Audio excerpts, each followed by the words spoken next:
need to make long-term commitments. Over the last 2 years, under the leadership of His Excellency President Bola Ahmed Tinubu, Nigeria has taken bold steps to reform regulatory frameworks, improve transparency, and reduce the cost and complexity of doing business in Nigeria.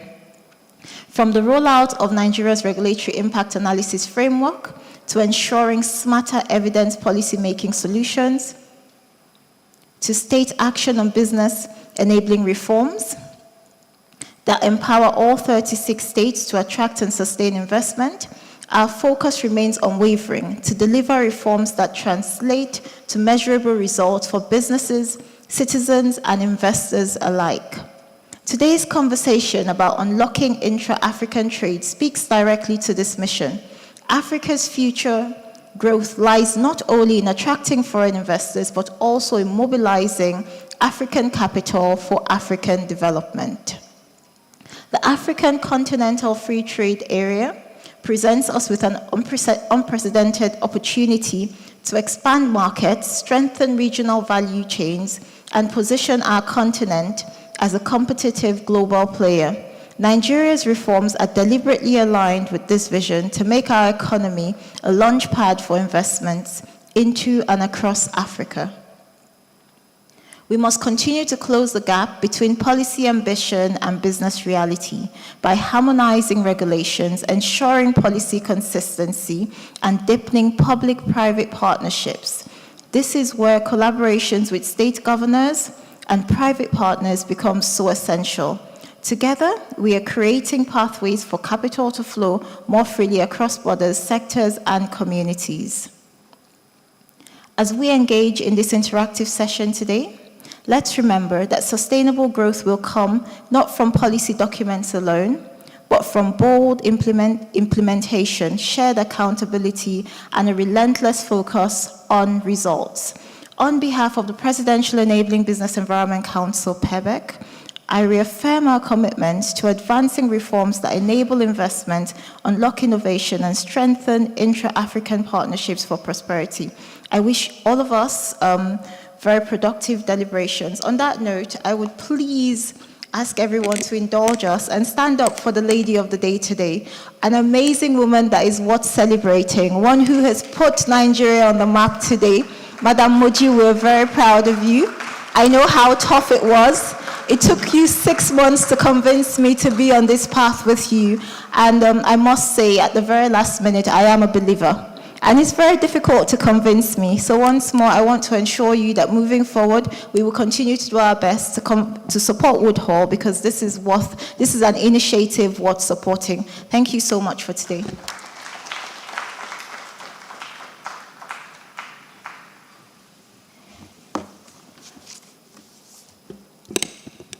Thank you very much, ma'am. At Woodhall Capital, our services include financial advisory, corporate lending, structured trade finance, trading. As far as we're concerned, possibilities will always unfold. We will be taking another goodwill message, and this time coming from the chairman, Forum of State Investment Promotion Agencies of Nigeria, FOSIPAN. Please welcome Dr. Tehemin Benkam Jompol.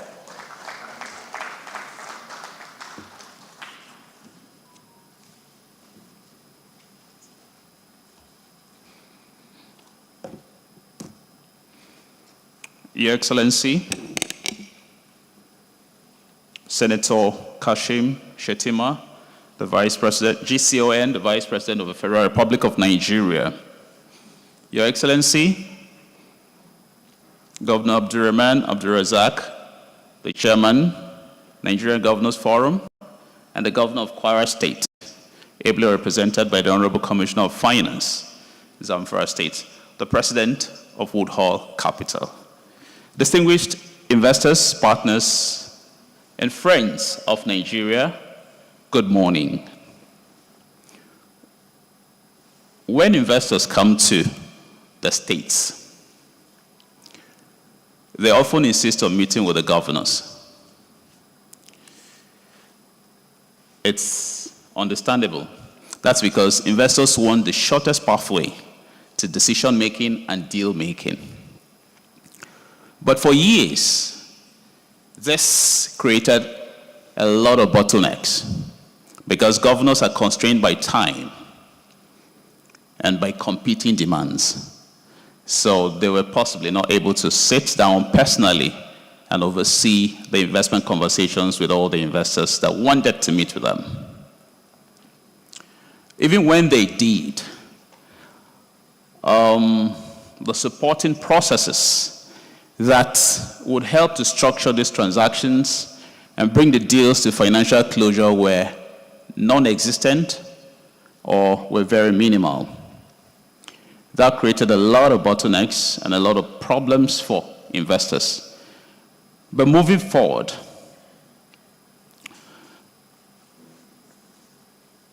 fast forward to where we are today, and you'll be hearing reforms and reforms and reforms.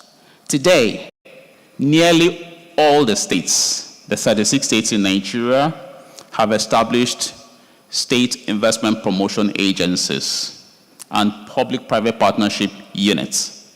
These are strategically located in the governor's office with policies like the PPP framework and other policies like fiscal commitments and contingent liabilities to enable the structuring of transactions and bring investment value propositions to financial closure.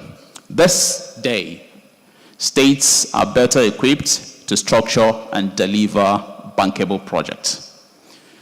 The results, we're having faster deal timelines, greater investor confidence, and an increasing rate of financial closure across the subnationals in the 36 states. So let me begin by making, just rephrasing a simple truth. When you think about investing in Nigeria, all investments that are destined in Nigeria are ultimately going to end up in the States. And I want, on behalf of my colleagues, to make a very resounding, present a very resounding credit to the Presidential Enabling Business Environment Council through the SABRE program that has, in the past 3 years, ensured that these reforms have not only been on paper, but have become deliverable items in the states that are functional for the purpose of implementation. Please, ladies and gentlemen, can we give a round of applause to the DG, Princess Zara Mustafa Audu. And that is why today Nigeria's story is not about the center. It is about the states, about how the subnationals are quietly and steadily transforming into competitive engines of growth. Across the Federation, we are witnessing reforms that are changing how investors engage with states and how business is done and how the opportunities are unlocked. This establishment of investment promotion agencies has professionalized the way states engage with investors now, providing one-stop shop interfaces that make investment attraction more transparent, coordinated, and responsible. So in the states, the public-private partnership units now exist, and they are backed with policies, very strong policies, some of them legislated, that are making it easier for investors to finance infrastructure with clarity, predictability, and protection. Behind these reforms has been, PEBEC, like I have said, the Nigerian Governors Forum, the Federal Ministry of Finance, the World Bank, and several other stakeholders. We're also seeing measurable progress in systems that matter to investors. If you think about the fact that every investment is going to end up sitting on a land, you would appreciate the fact that property registration has become faster and more efficient as a result of these reforms, thanks to the innovations like the Framework for Responsible and Inclusive Land Intensive Agriculture, which safeguards community interest while enabling land-based investments to proceed smoothly and sustainably. In the digital economy, states are expanding fiber optics. In fact, this year, all the 36 states have a target to hit a minimum of 500 kilometers of fiber optics. And cumulatively, have at least 2,000 kilometers of fiber optics laid within the states. If Nigeria is going to compete in the fourth industrial revolution, we need to lay the digital infrastructure framework that enables us to be able to drive technology, leveraging digital systems. Transparency, too, is no longer just a slogan. It is a working principle. Many states now publish official fees and process timelines. So if you go to a state and they tell you that in 21 days you can get your COO, this is published, this is transparent, it means that you can hold them to account on this. This ensures that investors know exactly what to expect when they go into the states. There is greater transparency also in taxes and interstate trade levies.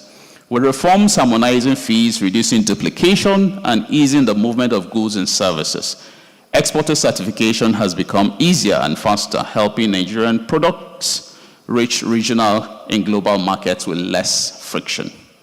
Now, even justice is not left out. The delivery of justice has been reformed to meet business needs. The small claims courts are now proliferated in all the states. Every state has a minimum of 2, some have up to 5 and 6, some even 8, to ensure that there's a faster resolution of disputes when they come up, giving a peace of mind to investors. Now, but behind every policy reform is also a human story that must be told. A farmer in Benue whose land is now properly titled, giving him access to credit. A young woman in Enugu who runs a tech startup connected to high-speed broadband, a logistics entrepreneur in Sokoto who can now move goods faster across state lines, or a business owner in Nasarawa State who can resolve a contract dispute within the shortest possible time. These are not abstract reforms. These are life-transforming possibilities that are made possible by our reforms. And this is where collaboration is being sought and asked. Investors are beginning to see that the pathway to Nigeria's prosperity runs not at the center, but in the states. Strategic engagement with state governments is now shaping investor trust, deepening market access, and unlocking financing for high-impact projects in energy, agriculture, infrastructure, mining, and technology. To make this collaboration even more seamless, the Forum of State Investment Promotion Agencies of Nigeria, FOSIPAN, was established. And that's where I'm the chairman. I'm also, by the way, the Executive Secretary, Benue Investment Promotion Agency. FOSIPAN is a national platform that brings together all 36 states, IPAs, and the FCT to enhance coordination, peer learning, and partnership with the private sector and development partners. It serves as a gateway, a single platform for investors to understand and connect with, and to also access diverse opportunities across Nigeria's states. When you reach FOSIPAN, you reach all the state investment promotion agencies. To Woodhall Capital, Afreximbank, and all the other investors here, thank you for realizing that when you invest in Nigeria, you're not investing in a distant idea. You are investing in a network of reform-minded states that are open for business, ready for partnership, and are driven by a shared vision of inclusive, sustainable growth. So, ladies and gentlemen, the next frontier of Nigeria's prosperity is subnational. So when you come to invest in the states now, you should look for the state investment promotion agencies. They are your one-stop shop, enabled with the right frameworks and the right tools to handhold you from expression of interest to financial closure. The future of Nigeria is already here in our states, and it is also in our people and in the partnerships that were built here today. God bless Nigeria. Thank you for listening.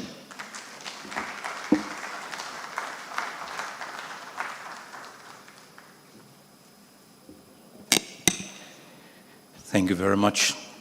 Chairman, Forum of State Investment Promotions Agencies of Nigeria, FOSIPAN, Dr. Tehemin Benkan John-Paul.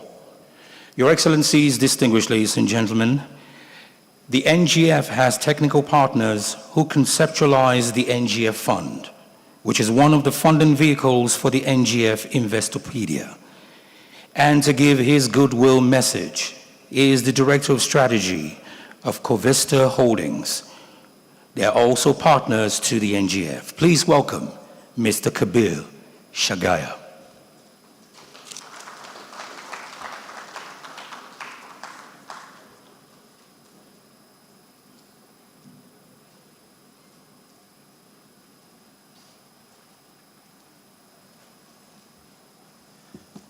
Good morning, everyone.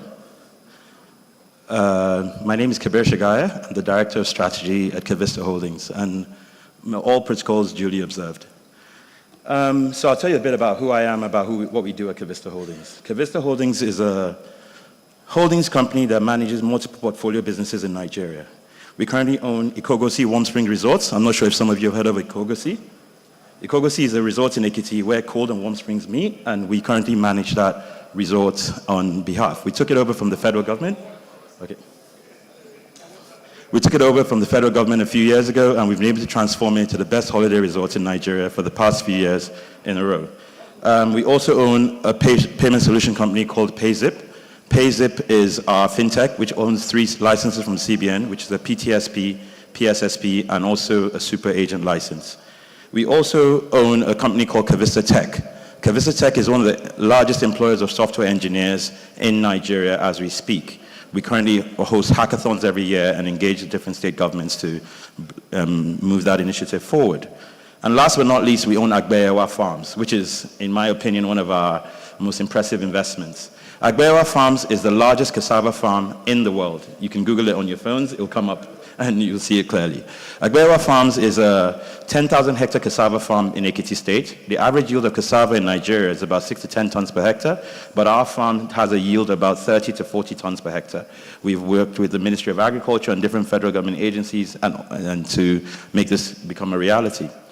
The reason why I'm talking about these investments is because, you see, what we're doing here today is to showcase the importance of investors. As an international company, which actually has offices in over 7 countries, we have offices in Nigeria, India, Philippines, Botswana, and the likes. What we've realized is that doing business in Nigeria, you have to work with the right partners and have the right understanding. And events like this is what actually encourages more investors like ourselves to come to Nigeria. So we'd like to commend Woodhall Capital for all the hard work. Thank you very much. We are also the technical partners to the Nigerian Governors Forum, as was mentioned earlier. With the Nigerian Governors Forum, we helped them with the launch of the Investopedia. We were recently in New York for the launch, on the roadshow for the Investopedia after their top store in Algiers, and then New York was the next step. At New York, we were able to host several state governors, like the governor of Zamfara. A lot of states were represented. Zamfara State, Niger State, Lagos State, Cross River State, and a bunch of other states as well were also represented in the room. Kano State, where the Emir of Kano himself. And what we did there, we were able to let the international community see what these states have in store. And it actually shows that subnational investments is the way forward. When you invest through subnationals, you have direct access to the governors who are the chief marketing officers of their states. And we think it's very important at Covista that we support the Nigerian Governors Forum and to encourage this subnational approach to investment and boost investments in a more tangible and equitable manner to the state governments. I say everywhere that Nigerian Governors Forum is as mentioned by the previous speaker, Nigerian Governors Forum is the best avenue to be able to manage investments that are coming into on a subnational level, because they have so much experience with the likes of the World Bank, CIFTAS, NG Cares, and other programs that they've managed. Billions of dollars have gone through the Governors Forum over the past few years, and I feel like this is a reason why we should use the same model from the international development sector to move it into the private sector to also let investors enjoy the benefits of the Governors Forum and the structure and infrastructure they have in place. That being said, we've worked with them to build something called the NGF Fund. The Nigerian Governors Forum Fund is a fund which is going to be a catalytic fund to be able to attract investors to be able to put their money in a place where they know they can access projects properly, and the NGF can help monitor the progress of their projects as they go along. As we carry on this journey, we'll be obviously partnering with Woodhall Capital on your initiatives that you do, and also with our partners in the state governors and the Governors Forum. And we look forward to more and more engagements like this to help promote Nigeria as the best place to invest in Africa. Thank you very much.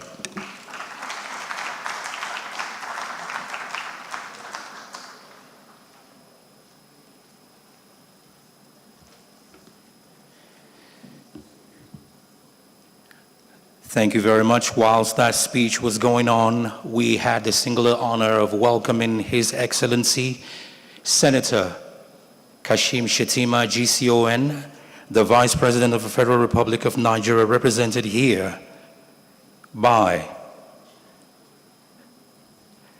the Deputy Chief of Staff to the President, Office of the Vice President. Please, a round of applause for Senator Alhaji Ibrahim Hassan Hajija.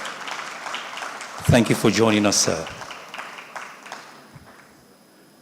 We will be calling on you in a few minutes, but before then, I'm going to crave your indulgence, Your Excellencies, distinguished ladies and gentlemen, to please feast your eyes on the multimedia behind me for more information. Thank you.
Council, PEBEC, is a specialized agency established by the President of Nigeria to promote a business-friendly environment in Nigeria. Its primary goal is to simplify doing business in Nigeria through strategic reforms and policies, making it easier for businesses to thrive. What to expect from PEBEC in Nigeria? Our goals: 1. Simplify business processes, register companies faster with the Corporate Affairs Commission, get your licenses and permits faster. 2. Improve transparency and accountability across ministries, departments and agencies in Nigeria. 3. Enhance infrastructure and logistics, collaborate with relevant agencies to improve port efficiency, reduce customs clearance times, and enhance transportation networks. 4. Deepen sectoral reforms, focus on high-impact sectors like agriculture, manufacturing, and ICT to drive economic growth and job creation. 5. Promote subnational reforms, support state and local governments in implementing business-friendly reforms to create a more competitive and inclusive business environment. 6. Foster innovation and entrepreneurship, promote a culture of innovation and entrepreneurship in Nigeria by working with ministries, departments, and agencies of government. 7. Move Nigeria into the top 100 countries to do business in the world. 8. Position Nigeria as a regional hub for trade, investment, and innovation, and promote economic integration with neighboring countries. How will we measure our performance? End user feedback. You tell us if we are doing well. We are committed to delivering practical reforms that will make a real difference in your daily business life. This message is brought to you by the Presidential Enabling Business Environment Council, PEBEC.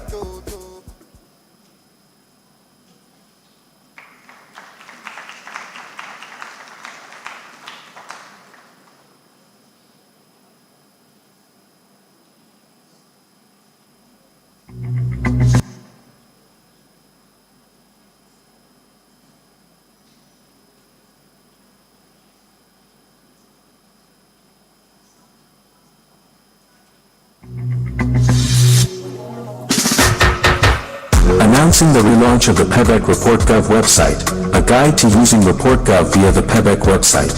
Welcome to PEBEC's digital platform, where we remove bottlenecks to ease of business. Your feedback and complaints are important. Let's hear it. Let's explore the ReportGov platform, your gateway to accountability. Click on the ReportGov button. Landing page opens, shows the complaint portal. Click Submit Complaint.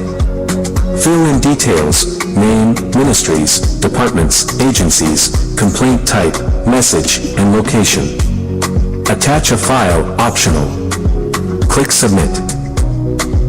Here's how it works. Click the Report Gov button, select Submit Complaint, fill in the form with accurate details, attach supporting evidence if needed, and hit Submit. It's that easy. Your report goes directly to the relevant agency. PEBEC ensures follow-up and feedback. Be heard.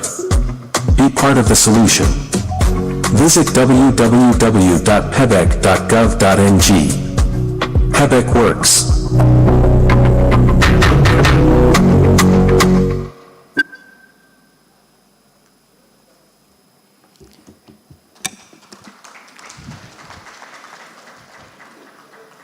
Thank you so very much, PEBEC. It is worthy of note that this conference has been put together by Woodhall Capitals in collaboration with the Presidential Enabling Business Environment Council, Nigerian Governors Forum, Office of the Special Assistant to the President on International Cooperation, OSAP-IC, Northwest Governors Forum, and Afrexim Bank. And to give the keynote address, please welcome His Excellency, the Vice President of the Federal Republic of Nigeria, Senator Kashim Shettima, GCON, represented here by the Deputy Chief of Staff to the President, Office of the Vice President, Senator Alhaji Ibrahim Hassan Hadija.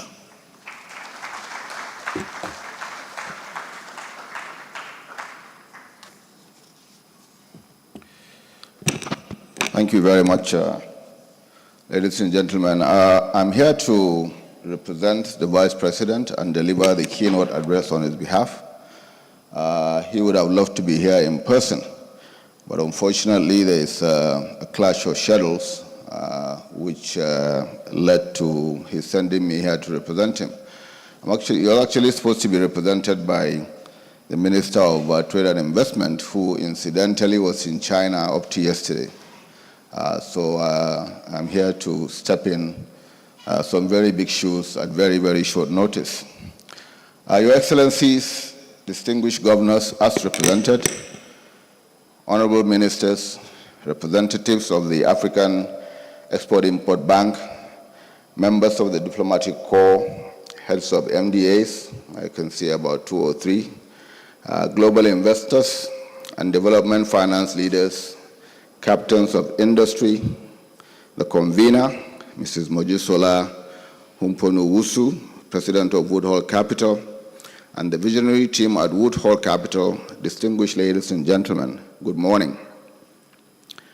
I stand before you today not just as the Vice President of the Federal Republic of Nigeria, but as a Nigerian who has witnessed firsthand the fierce resilience and limitless potential embedded in our subnational economies.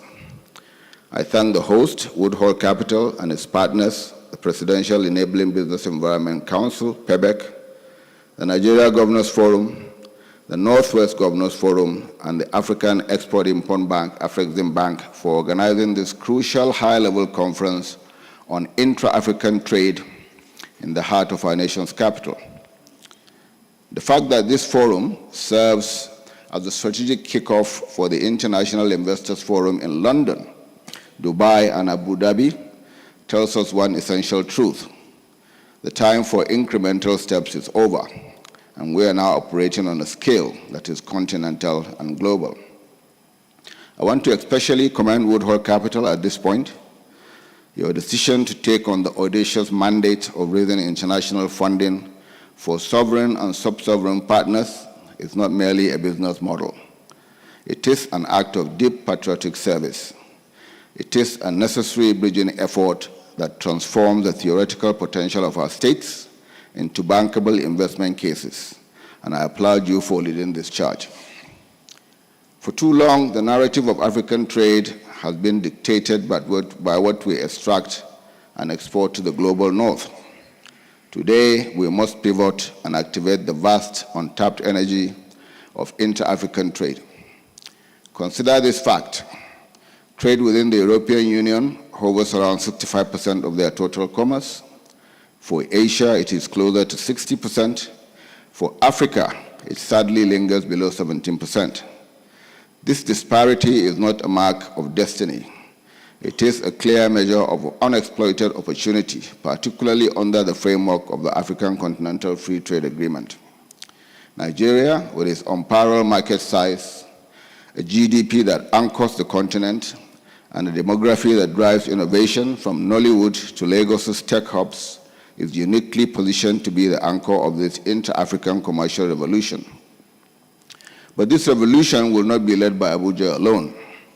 It will be driven by the subnational structure with the governors leading the charge. In every economy, developed or developing, capital follows confidence, and confidence rests on governance.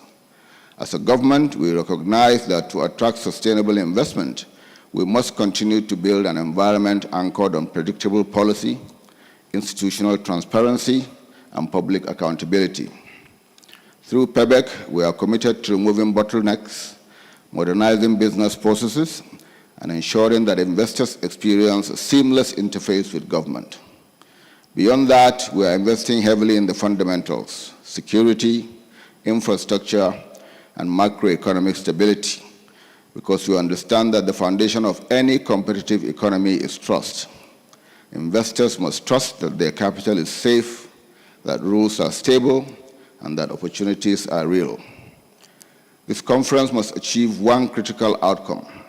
It must transform potential into pipeline, and that is today we are demanding specificity. We want governors to articulate projects that are structurally sound, de-risked, and aligned with market demands. Let's talk about leveraging the vast sesame and groundnut belts in the Northwest for export-ready agribusiness, financed by institutional debt. Let us talk about building regional power grids that transcend state boundaries, attracting infrastructure bonds. Let us discuss how to use digital platforms to harmonize commodity standards across borders with Niger, Benin, and Cameroon, making Nigerian export instantly verifiable and competitive. The federal government, under the leadership of President Bola Ahmed Tinubu, is committed to creating an enabling environment, stabilizing the currency, rationalizing subsidies, and simplifying taxation. The role of the governors is to meet this commitment with integrity, speed, and focus. The capital is ready, the markets are ready, and the world is watching. This is our moment to redefine Nigeria's place in Africa's economic story, not as a participant, but as a leader. Let this forum become a compact between visionary political leadership, innovative financial structuring, and the disciplined deployment of global capital. Let us build an economy where Nigerian states are not dependent units, but dynamic investable engines, driving regional integration and continental progress.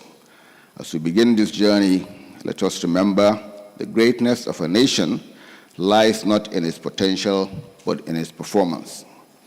Let us match our aspirations with execution and our rhetoric with results. If we work together with purpose, discipline, and conviction, the Nigeria we seek is within reach, and a prosperous Africa is directly tied to its fortunes. Thank you very much, and God bless the Federal Republic of Nigeria.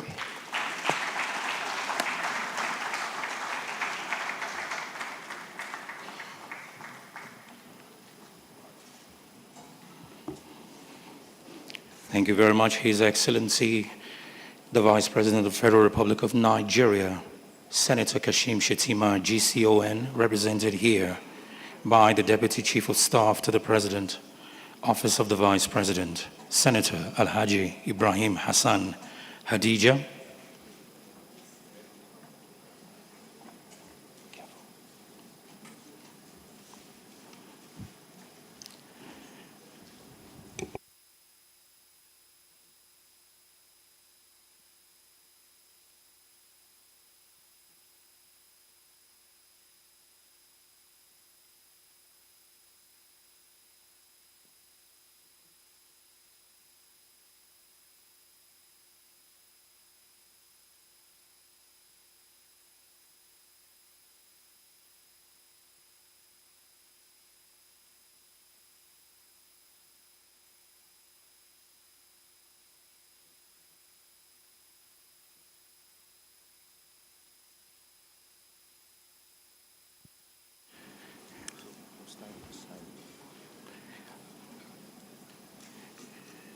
Senator Alhaji Ibrahim Hassan Hadija has graciously asked us to move ahead with the signing of the documents here this morning.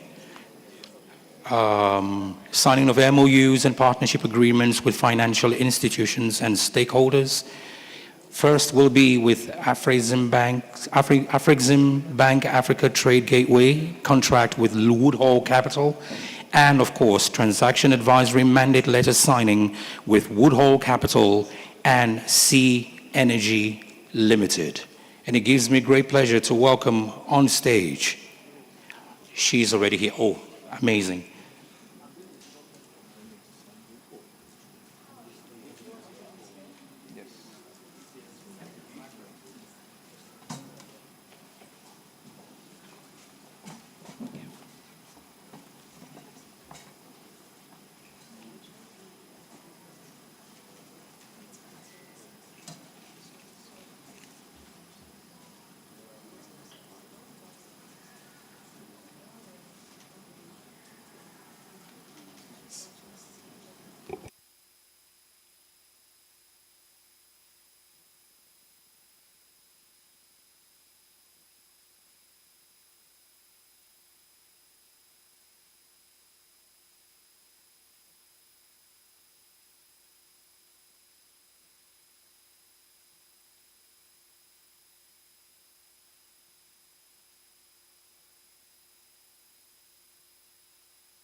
To witness would be the National President of NASIMA and his chairman.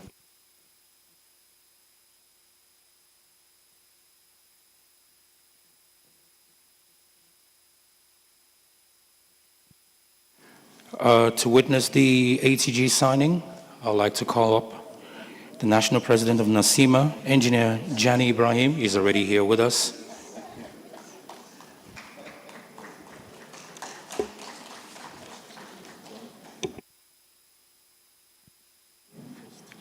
The President, Woodhall Capital, Mrs. Mojula Humponuwusu. Please take your seat. And of course, sitting next to her,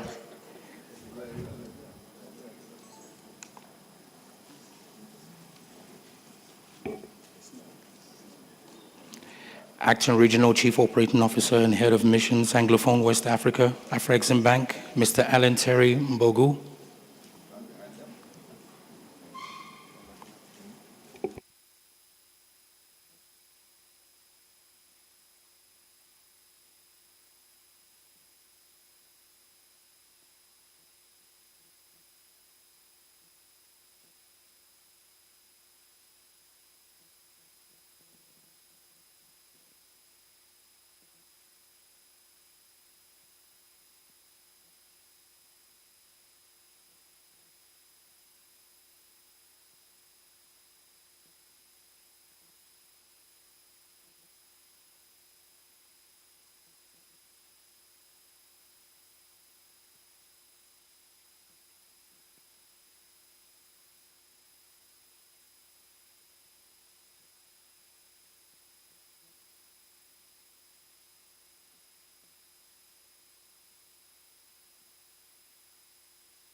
And the signing will be taking place right about now.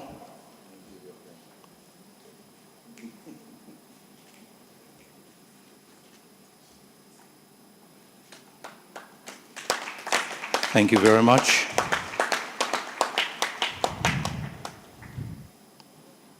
This seals Afribank's Africa Trade Gateway contract with Woodhall Capital.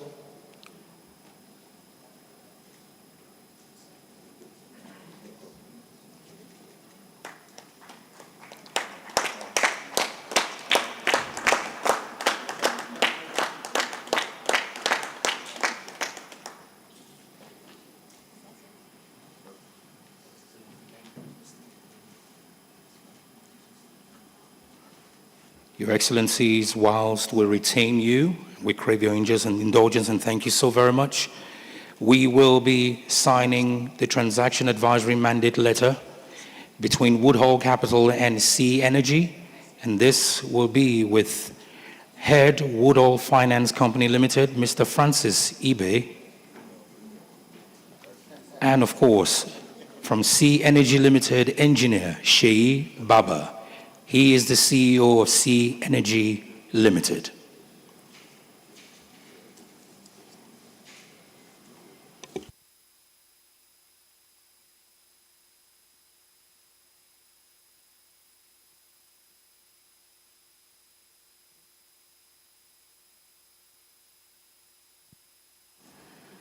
And the president of Woodhall Capital, Mrs. Mojisola Umponu-Wusu, will be a witness to this.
Thank you very much.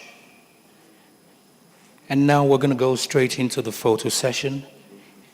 This will involve Senator Ibrahim Hassan Hadija, the Deputy Chief of Staff to the President, Office of the Vice President, representing His Excellency Senator Kashim Shettima, GCON, the Vice President of the Federal Republic of Nigeria, His Excellency Governor Abdurrahman Abdulrazak, Chairman NGF, and the Governor of Kwara State, represented by Honorable Mohammed Bello Auta, Honorable Commissioner for Finance, representing His Excellency the Governor of Zamfara State,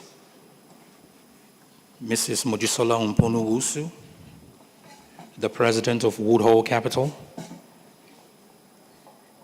Regional Chief Operating Officer and host of Mission Anglophone West Africa Afrexim Bank, Mr. Alan Thierry Mbogu, Director General of PEBEC, Princess Zara Audu Mustafa,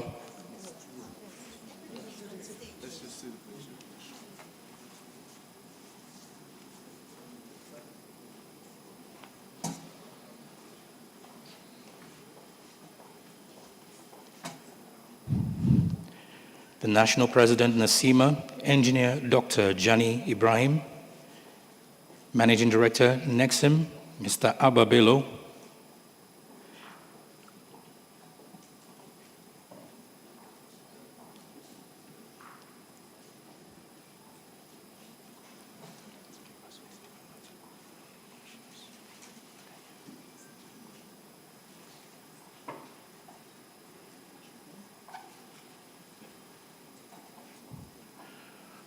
Honorable Kabir Shigaya, please join us on stage.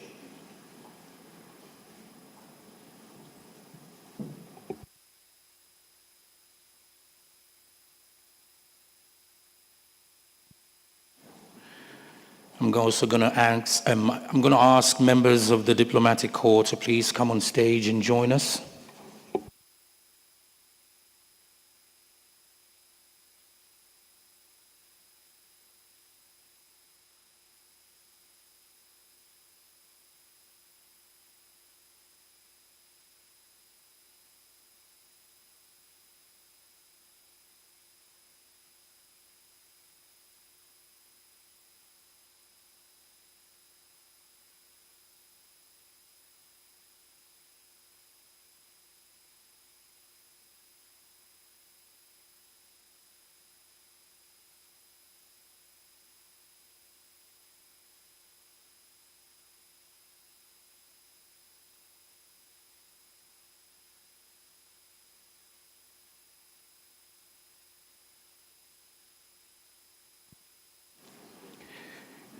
the Commissioner, Kaduna State Trade Business. Tell them to leave before the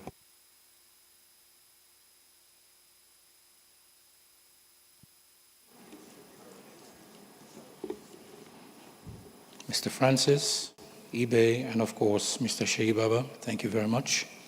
So we can add more to this list.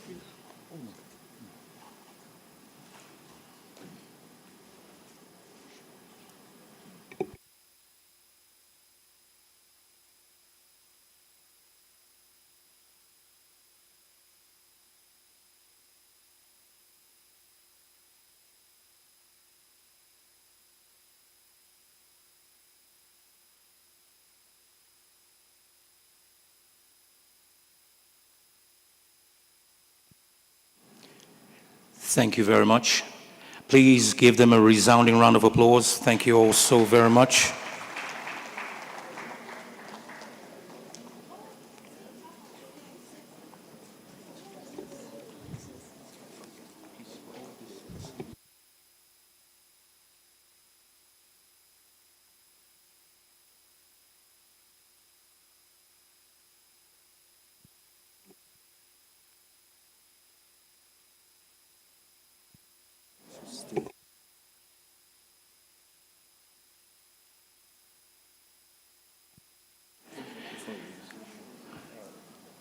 Deputy Chief of Staff, can we please retain you for a moment?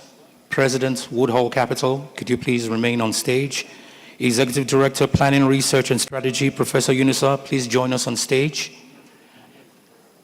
The DG of PBEC, please remain on stage.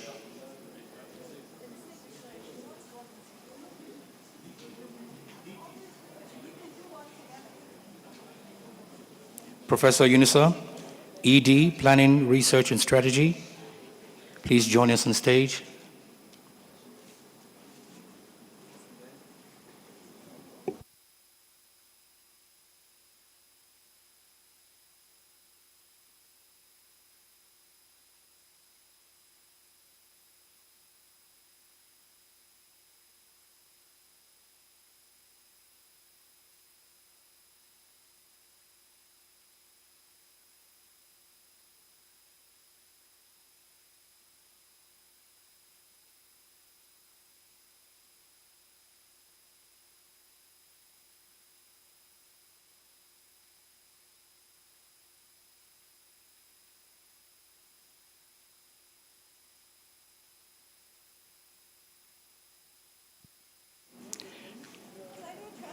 Thank you very much. Please, they deserve another round of applause. Thank you very much.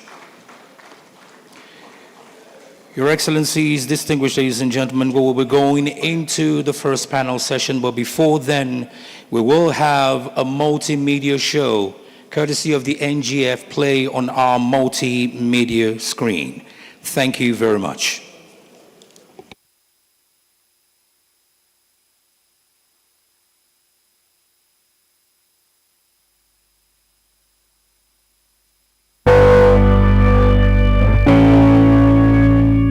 This is Nigeria, a nation where the land is only the beginning, where opportunity lives not just beneath the soil, but in the soul of the people. Across Nigeria's 36 states lies a wealth of untapped potential in our land. From north to south, east to west, each state is endowed with opportunities shared by its unique assets, people, and talent. From expanding agricultural production to driving renewable energy to developing digital infrastructure, the opportunities are vast and real.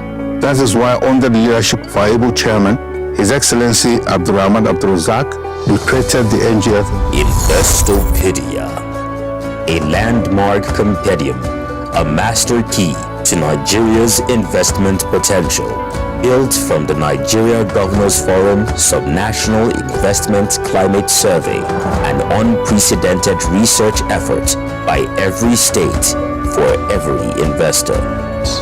I would like to commend the Nigeria Governors Forum for undertaking this important initiative of launching the Nigeria Governors Forum Investopedia. This platform that has been launched is going to be a game changer in terms of promoting investment into the 36 states in Nigeria.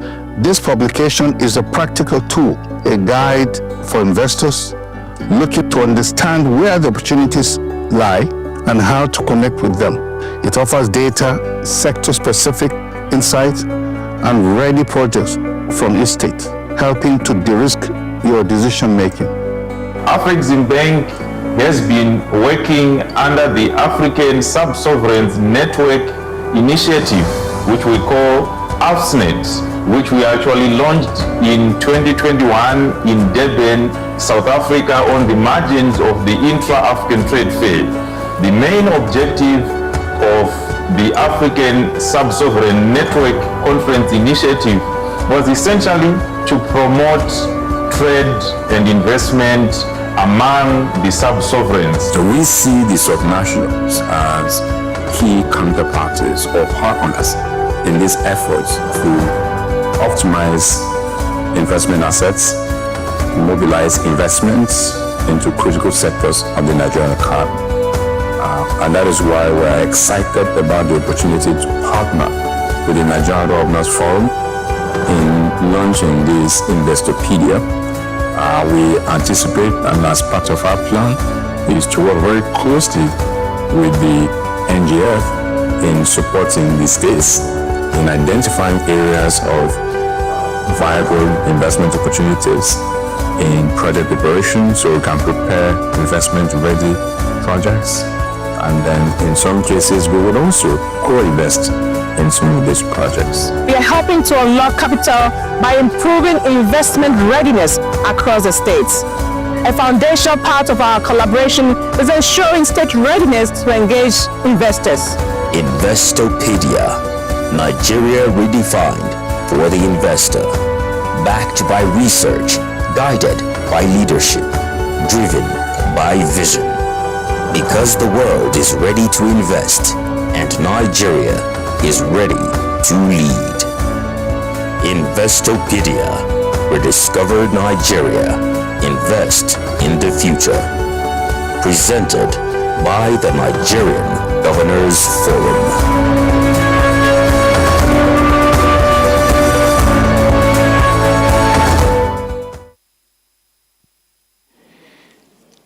Your Excellencies, distinguished ladies and gentlemen, we're going into the first panel session, Building Investor Confidence, Mobilizing Capital for Sub-National Projects.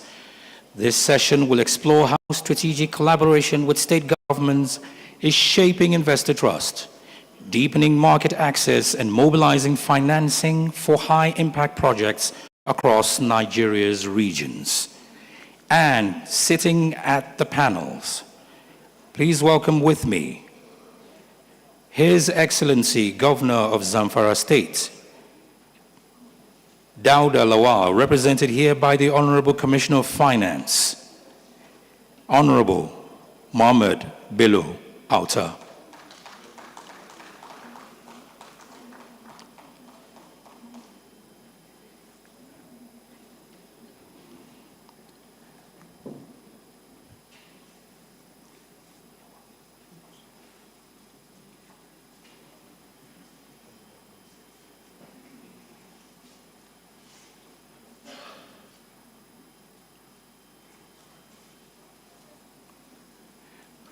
We also have joining us Director General, Nigeria-China Strategic Partnership, Mr. Joseph Olasukomi Tegbe, represented here by Mr. Martins Olajide. You're welcome, sir.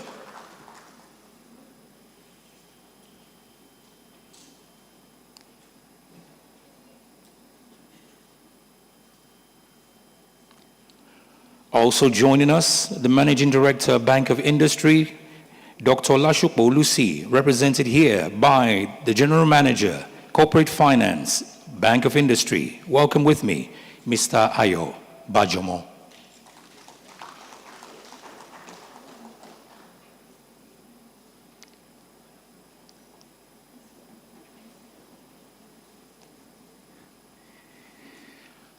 Also joining this panel session, building investor confidence, mobilizing capital for sub-national projects, is the Managing Director, Nigeria Export-Import Bank, Nexim, Mr. Abba Bello.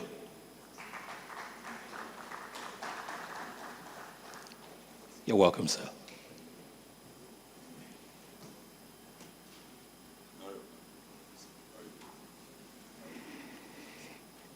And last but by no means least, the Chairman, New Nigeria Development Company, NDDC, Alhaji Lamis Shehu Diko. You're welcome, sir.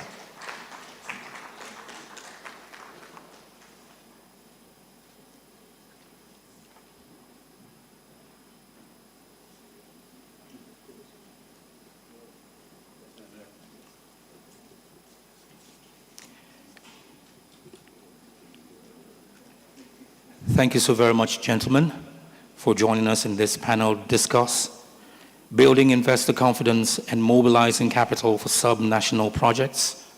You get a 60-second opening from each and every one of you to tell us about what the impact of your organizations are bringing into our pre-investor forum, starting with His Excellency Dauda Lawal, Executive Governor of Zamfara State, represented by Honorable Commissioner of Finance, Honorable Mohammed Bello Auta.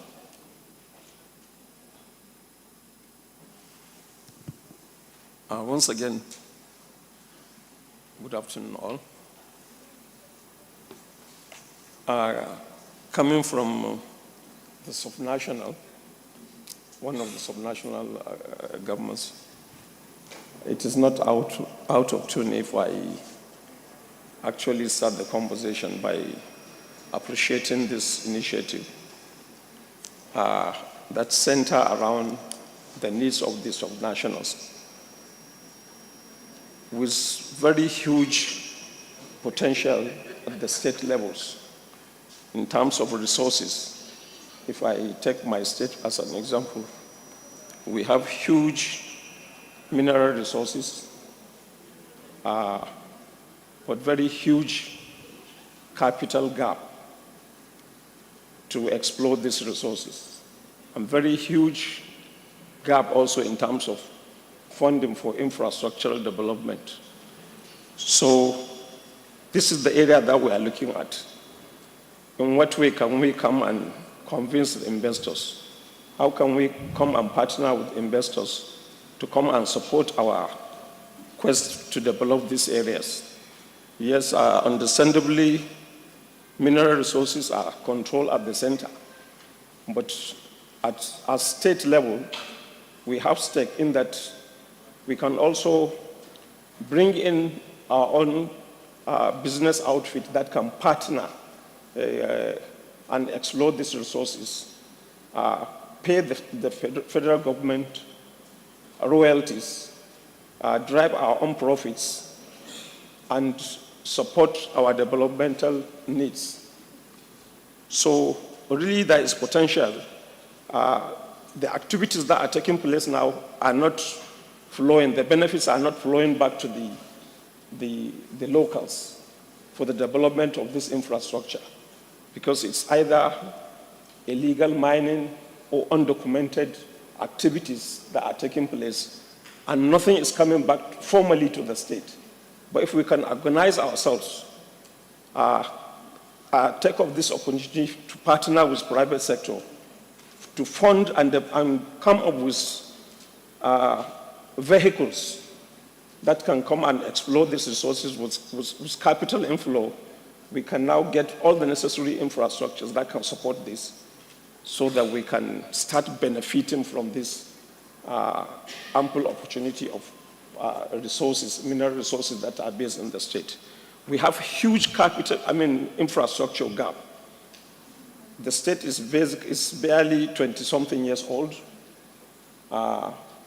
but I'm telling you, the gaps that we are just trying to build our airport now, one of the last states to have airport in the country. It requires huge capital outlay. So just to give you a small example, it is ongoing, but it is sluggish because of financing. So we have huge areas. If we can explore our resources and deploy it, we can utilize this in these areas of need. So basically, I will stop here so that I could give others opportunity, but you can see the area that we are looking at and where we need to partner with investors so that they could come in and see what we could both benefit mutually. Thank you very much, sir. Thank you. Mr. Ababelo, I'm coming to you. What targeted financial products has Nexim designed for state-level exporters to meet international standards? Okay, good morning, everybody. Yeah, okay, so first let me tell you what Nexim does. It's a development finance institution, like you know, so our primary function is to spur development. Our own development is around trade, okay? So we have seen the tremendous opportunities that everybody spoke about in the opening speeches, that the resources that are in Nigeria sit within the subnationals. And there has not been any investment when it comes to either capital investment or financial investment in terms of other instruments in these subnationals. It is, I think, the president of AWOFI, the Investment Promotion Council of States, that says every investment that comes into Nigeria is going to sit in a subnational. But the subnationals are not ready to receive those kind of investment. So what we have done is we dedicated part of our Export Development Fund to each state of Nigeria. We call it the State Export Development Fund. It is a seed fund that would, number one, de-risk value chains. Number two, to catalyze investment in capital and lending to businesses in the states, be it in agriculture, solid minerals, or even in the digital economy that everybody spoke about also. So wherever the opportunities are that will catalyze first investment, and second, drive the trade value chains within the states of Nigeria, qualifies for our intervention. Now that intervention is not going to take or provide all the funding that is required. What it is to catalyze and to de-risk, okay? And then to start inviting investors. Even the investments, we have instruments that will now guarantee investments to ensure against commercial risks as well as political risks that can ensure from investments of domestic and foreign investment. Thank you so very much, sir. It brings me to you, Bank of Industry, Mr. Ayo Bajomo. What innovative tools is BOI deploying to de-risk subnational projects and attract private co-investors? Thank you very much. Good morning. I believe we're still morning. I'd like to thank the organizers of this program. It's very, very useful at this time. I'm here representing the MD, as mentioned earlier, so he extends his apologies. To answer your question, what products are we, or tools, is BOI deploying, yes. Is the Bank of Industry deploying to de-risk subnational projects. Subnational projects. And attract private co-investors. Yeah. So, I was just going to answer. We, at the Bank of Industry, first let me mention that we are also a development finance institution, just like Nexim. We're the foremost, I can dare say. We're over 65 years, and we've mobilized, capital to support the Nigerian economy. The bank supports more of the industrialization of the economy. They look at the trade, but we look at the industries across sectors to ensure that the Nigerian economy, is viable. The truth is that there is a lot of interest in Nigeria at the moment, from interacting with investors from across the globe, we've seen that there's so much interest expressed in the country. However, they do not know much about the country, and also they do not know where to, to invest. What we've done at the Bank of Industry is to, begin to see how we can partner with these external people. One of the key products and tools that we have is, the Export Credit Agency framework, where we interact with original equipment manufacturers who want to embark on large infrastructure projects. When they come in, we put all of this together and we ensure that the projects are, exposed to the investors in such a manner that they will be able to put in money. Now, infrastructure projects are usually very large, projects, and they require large and patient capital. So what we do is with the export credit framework, we're able to connect them, with the investors. That's one. We also have the joint project preparation tool that has been mentioned, extensively this morning. We collaborate with the Afrexim Bank, to de-risk projects. This fund is meant to, catalyze and de-risk projects at their initial stage. So when you have an initiative, we're able to, partner with you and put in funds to examine that project at its very conceptual stage, where nobody will be ready or willing to put in money. The bank collaborates with Afrexim and, finds ways to support that initiative in such a way that investors will be willing to put in money. So you have an idea, you want to put up a power plant, or you want to do transportation, or whatever the project is.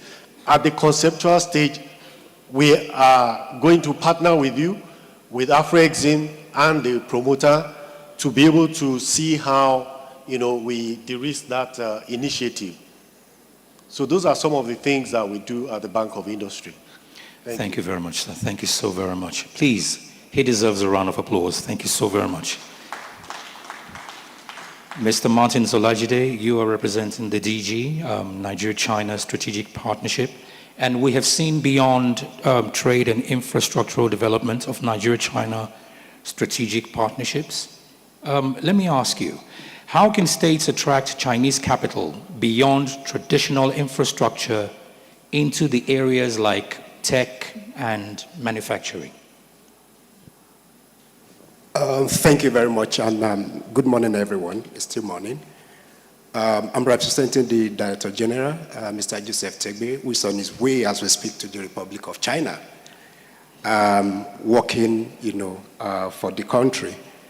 So if I may rephrase the question, it means you're asking how do we ensure that states transition from from project beneficiaries to investment destinations. That's the best way I would attack that. And it's important to actually know where the problems are, so that when we talk about these solutions, we are able to see the pathway, for this transition. And we've seen over time that Chinese investment appears to be federal-centric, where the project is designed at central level and the states are mere beneficiaries, of those projects. The second problem is the weak investment readiness. Somebody has spoken about that today. Are the states actually ready, to receive investment? And number three is the lack of industrial linkages. And I'll give you an analogy. More often than not, we collect loans to build infrastructure projects. And we often classify these projects as social investments without creating economy around them. We have roads, we have railways, And we're in an economy where people preach socialism even though we're in a capitalist economy. And so what happens is that we create more of a liability because we have collected loans. The fiscal space is strangulating already. We don't have enough money because we are not bleeding the assets to be able to generate something for their maintenance. So we have a liability on the maintenance side and we have a liability on the loan repayment side. So there's no line of sight between the assets created and the repayment. So these are the problems. So what do? We need to, some people will say, oh, London buses, they don't charge as much. It's a social investment. No, they are not. The £2, £3 that they collect go into something. And that's why you see those assets continuing to run as efficiently as they are. So what can they do? Because of the way Chinese investment works, we need to create a focus. And we often use this analogy. If I have two friends, because people will say, are we now leaning towards China? No, we are not leaning towards anybody. We just want to do business with everybody. So I have two friends. And because I'm an Ekiti boy, I will use pounded yam as an example. So I have a friend that gives me pounded yam and says, go and look for soup somewhere else. And I have another one that gives me pounded yam, gives me vegetable, and gives me good bush meat. Next time I'm hungry, who will I go to? I'll go to the person that gives me everything. So it comes as a package.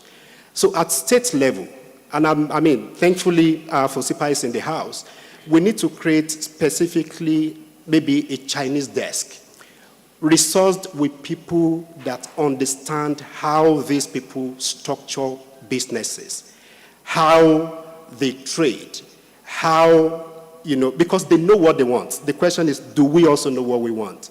So we need people that know what we want at subnational level to man those desks and be able to attract them. Number two is that we need to strengthen our institutional framework at subnational level to be able to work with investors. And I'll give an example where we can have land for equity in those investments. So we should stop being transactional. We need to be investment focused. We need to be strategic. We need to begin to move from just engaging Chinese people as contractors to being development partners. Let's have states take equity, sit at the table as equity contributors, equity partners to those investments.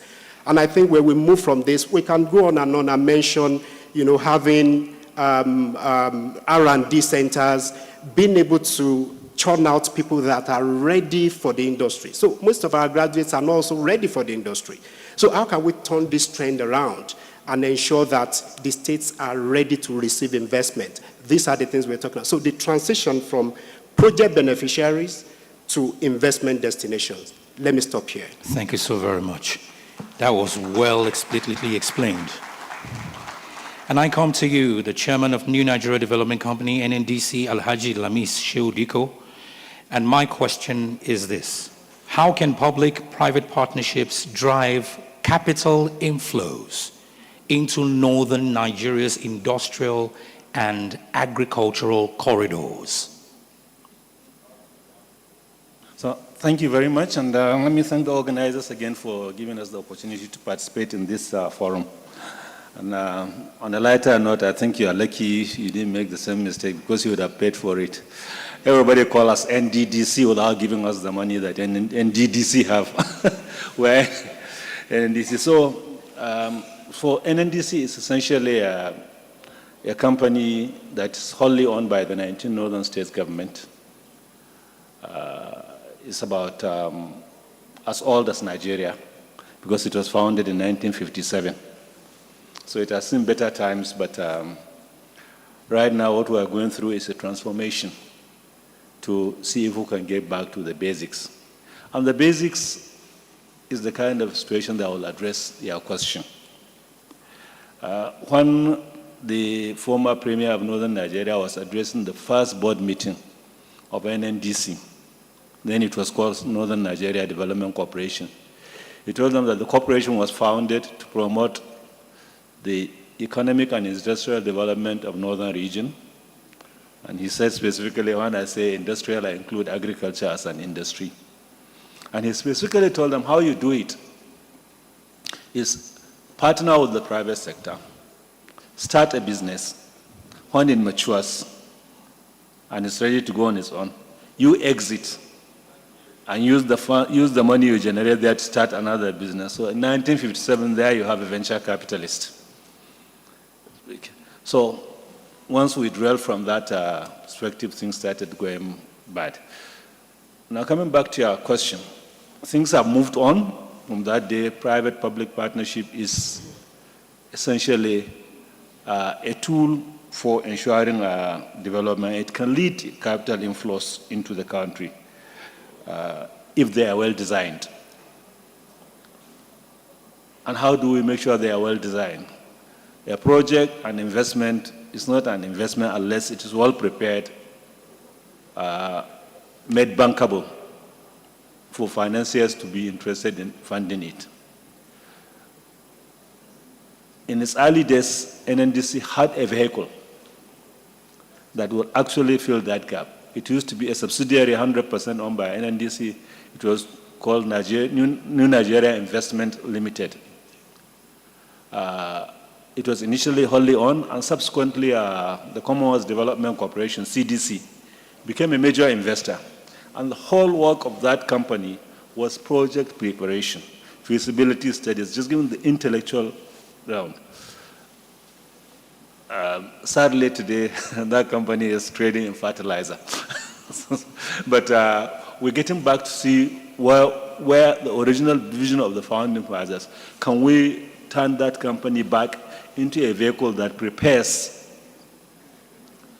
businesses in the north or anywhere in Nigeria that come to us, prepare them for investment by making their projects bankable, and investors can see the value in it. That is the first set of reform we're going to do, to go back to that. And I believe if we did that, we'll help bring in investors using not just the PPP, but even in straightforward investment. Now, I tell people that if you were to take out northern Nigeria from Nigeria today, it will still be the country with the highest population in Africa, with Ethiopia coming a distant second. So that's a huge market. But besides that, every country that has a border with Nigeria has a border with at least one of the countries in northern Nigeria. So you're also unlocking all the landlocked countries in Africa by actually dealing with this state. So that's why we find it, expedient to start preparing investment into northern Nigeria, by PPP, but by any other means, by essentially ensuring that business promoters in northern Nigeria have a vehicle that will enable them prepare their projects well, do the feasibilities, and identify the compatible partners that they will bring in to fund this investment. So perhaps I'll just leave this at this stage and then. Thank you very much, sir. I'm going to come back to you, Honorable Bello Auta, and this is on a broader spectrum. What collaborative frameworks are most needed between states and federal governments to ensure sustainable sub-national financing?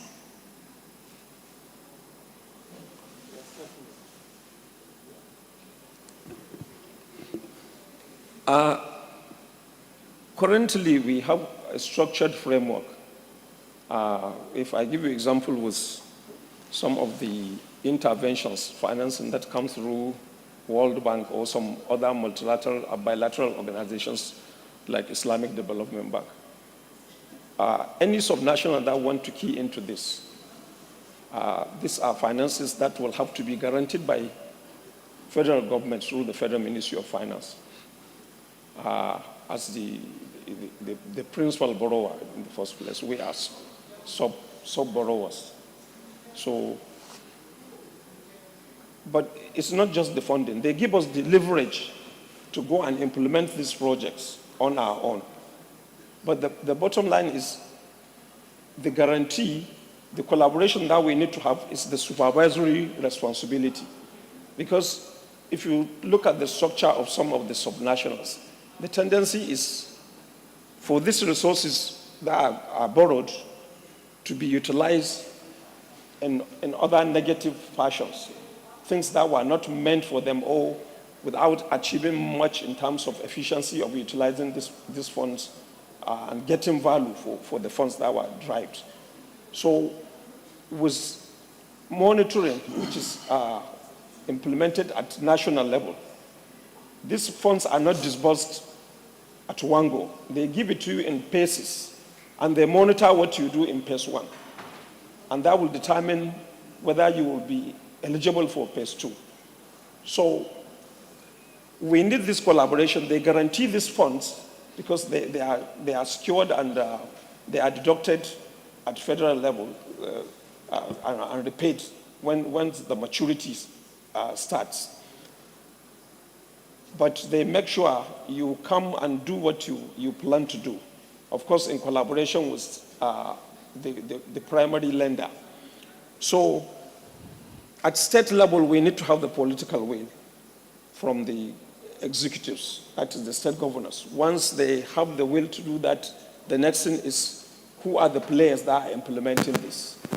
Do they have the capacity to really supervise at local level so that when monitoring team come from the federal government, you will be assessed correctly and you move forward. And of course, your plan, what you have, the plan of action that you have, you deposit it, and they make sure each time once you say, these are the critical paths that I intend to follow to achieve this milestone. But when they come to monitor, they go through that critical activities that you intend to do with timing.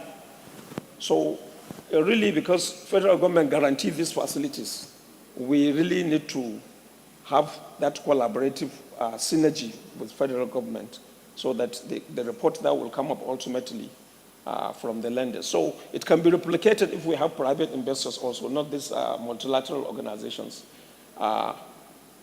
Also key in, get the federal government to guarantee this, and they can do the disbursement based on submission or approvals from this federal government, so that next disbursement, they get certification and we move forward to implement. So I think this is where we really work. Thank you, Honorable Commissioner. Your Excellencies, distinguished ladies and gentlemen, it is an interactive session. If you have any questions for our panelists, you can have them sent forward. And this tapers right back to you, Mr. Martins Olajide. And you've explained that in a broader spectrum, and we do appreciate it. But I'm going to ask you this. How can partnerships with Chinese institutions be structured to ensure technology transfer and sustainable local impact? Because we've witnessed all these through multimedia, slideshows, and of course everything that has been put in the social media space. But you are right at the crux of it. Can you give us an overview? Thank you. And we need to go back to where we are. Let's go back to how China actually developed. And I believe there are vital lessons for us as a country to get from that and see how we can chart our own path forward. China essentially invited foreign technology, come and establish in our economy, train our people, let's see how we can take it from there. And today, they are more or less the best in almost everything. So coming back home, what can we do? And I think we need to be deliberate at this point. Number one is that we need to change the structure of our investments, or even the projects that we give out to those contractors. Why don't we mandate them to, for example, create R&D centers in Nigeria where they can train our people to be able to do what they do? That's number one. You have some countries across the globe, even the UAE and the rest of them. As a foreigner, you cannot start any venture without involving locals. So why don't we have those kind of, deliberate policies where we ensure that as they come, as they establish, we enforce what we call the local content. And unfortunately, we don't today have a single focal point for enforcing local content requirements. So you have, I was surprised a few days ago, we got a correspondence that we should provide some information that don't sit with us. And I'm asking the question, who is responsible for ensuring that every organization keeps to the local content requirement within the Federal Republic of Nigeria? When you look at the United Kingdom, you look at the US, they have data about how many foreigners are in the economy, what they do, how they do it. And as an employer, before you can actually employ a foreigner, you need to submit certain things. You need to document certain things. You also need to prove that there's no local capacity before you can bring somebody from abroad. So these are some of the things we can do. Reverse engineering, there are things we can do. Use of local supplies. We need to mandate those foreign investors or suppliers or contractors to also use our local vendors. For those who are constructing roads, you must patronize local cement. You must patronize local suppliers of gravel. Patronize, let's develop our local supply chain as well. Let them, at least source some of these materials locally. You give this building to a foreign contractor to construct, they want to import everything. Meanwhile, you have local people that are into iron bending, you have people in aluminum, you have people in various components of the building. So we may have to begin to mandate them to patronize those local providers so that we can also, develop our local resources. And the final thing from me is to strengthen the regulatory oversight. Yes, we have the likes of NCDMB today, but they are focused on oil and gas. NOTAP is probably focused on technology. But who is focused on ensuring that we have sufficient local content in rail construction, such that we are not only involved in the operations, but we're also involved in the technical side of it? What about the design of those infrastructural projects? Can we mandate them to co-opt our local engineers, our local designers, to co-design so that they can get the necessary skills to be able to carry out similar projects in the future? Let me stop here. Thank you. Thank you so very much. And finally, I'm going to come to you, Mr. Ababelo. Are you exploring structured finance models to provide states with credit lines for on-lending to local exporters? No, not exactly. We can partner, or we do partner with the states, but not to create the fund. For us, we like to have a clear sight who we're dealing with, and we deal directly with the MSMEs. It becomes very important that AFCFTA is coming into being, and I'll tell you why that is very key. The Bureau of Statistics tells us that there is somewhere between $12 and $18 billion in informal trade that happens across the borders with Nigeria. I think it's the chairman that mentioned that almost every state, bar a few, border our neighbors. This trade is done by MSMEs that are embedded in the states. Okay, so the first thing we're partnering with the states and the MSME Secretariat in the Vice President's office is to try to onboard these MSMEs onto the formal platform for the sake of AFCFTA. The second is to create capacities. Despite the trade that is happening, there is no defined framework. So we are partnering with GIZ, again with the state government, to continuously build capacities, trading capacities for MSMEs in Nigeria. 3, we're also partnering, and I think Madam Moji signed with the Afrexim Bank today on the Africa Trade Gateway to onboard these MSMEs onto the Africa Trade Gateway so that it can open up markets for them. It will create capacities and train them on things like payment standards and so on and so forth. So what we do is partner with the states because they know their businesses that are in their environment.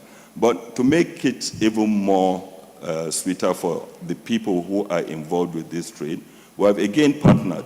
Everything is about collaborations. We have again partnered with Afreximbank to create a line which is called NATIPS, okay? Strictly for lending for AFCFTA.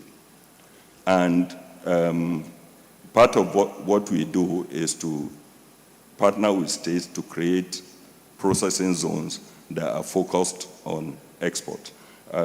We are engaged with one in Kaduna State now that is the Green Economic Zone, again, to ensure that we continue growing up our value chain, which will give us critical advantage around trading for AFCFTA.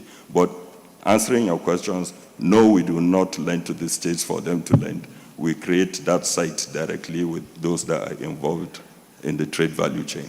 Thank you so very much, sir. Our panelists have been very, very super in the answering of their questions, but I'm going to throw this across board. It's just one question, and please, anyone can pick it. A lot of young people only hear about investments or capital mobilization through news headlines. And the question is, what steps can be taken to make these appointments more visible and accessible to the youths? I'm throwing it right at the deep end. And I'll crave your indulgence, gentlemen, to please pick it up. Thank you. The question. A lot of young people only hear about investments or capital mobilization through news headlines. Social media, whatever medium it is, print, electronic.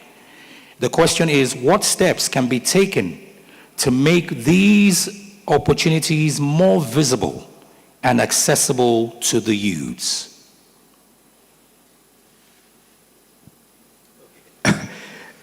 Thank you. I think where else will somebody hear about such things if not in the news headlines? But then, I know we can do better in terms of, the sort of information we put out there. But then, I also understand that the information is out there. We're at the age where we have the pull and the push information dissemination. But a lot of the young people, they are more interested in a certain, because of the algorithm built into social media, whatever you check constantly, that's what will be pushed to you. So maybe they need to be more deliberate in terms of looking for information. When you look for the information, you get it.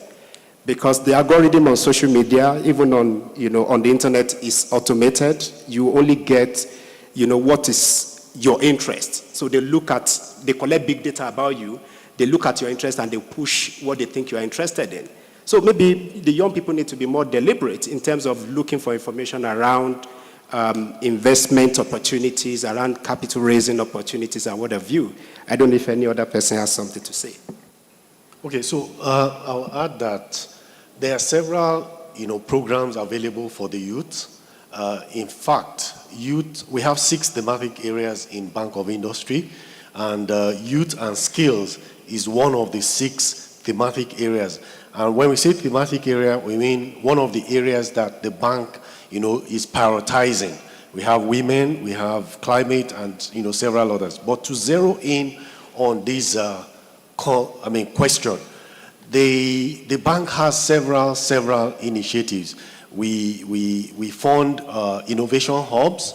Recently, we signed, and I'll just touch on different initiatives that are centered, that are youth-centered. We recently signed a graduate employment program with the NYSC. We are implementers of the IDICE, $617 million US initiative to support the creative and tech, space. We collaborate with the Lagos State, government, to support tech and creative development. So there's a lot out there, but like he said, it's what you check that, keeps pushed at you. But if you align yourself, with the trade organizations, NASIMA, LCCI, NASME, and all, if there's, sufficient information there, that are centered at the youth. And at BOI also, we ensure that, we make it easy for the youth, because we know they're not able to provide all the necessary collateral and meet the requirements and conditions. But the platform is there. They just need to, peel the surface, and they'll find all of this. You can check our website and several other initiatives. Also, lastly, in collaboration with the state governments, we have about 28, partnerships with state governments, where the states actually, co-fund with the Bank of Industry, so they provide their own financing, and we match that same, amount of fund. Most of the beneficiaries are youth and women, without any bias, but I'm just saying, these are windows that they can approach their state government, and they provide the, necessary preliminary assessment, and then they send them over to us. Those are on the matching fund basis. We also have managed funds that are focused on, youths, also from 11 state governments, over about 10 billion, available. So the opportunities are there, and we just have to, dig out and leverage on them. Thank you. Thank you so very much. Your Excellencies, distinguished ladies and gentlemen, Honorable Mohamed Bello Auta is the Honorable Commissioner for Finance of Zamfara State, representing the Executive Governor of Zamfara State, His Excellency Dauda Lawal, the Director General, Nigeria-China Strategic Partnership, run by Mr. Joseph Olasukomi Tegbe, is represented here by Mr. Martins Olajide. Mr. Ayobajomo is the GM Corporate Finance Bank of Industry, representing the MD, Dr. Lashukbo Olusi. We also have with us Managing Director, Nigeria Export-Import Bank, next to him, Mr. Ababelo. And of course, Chairman, New Nigeria Development Company, NNDC, Alhaji Lamis Shehu Diko. They deserve a round of applause. Gentlemen, I'm going to ask you to please rise and ask the President of Woodhall Capital to please come join them in this photo session. They deserve a big round of applause. It's a wonderful panel session, and you have been excellent in answering these pertinent questions. Madam President?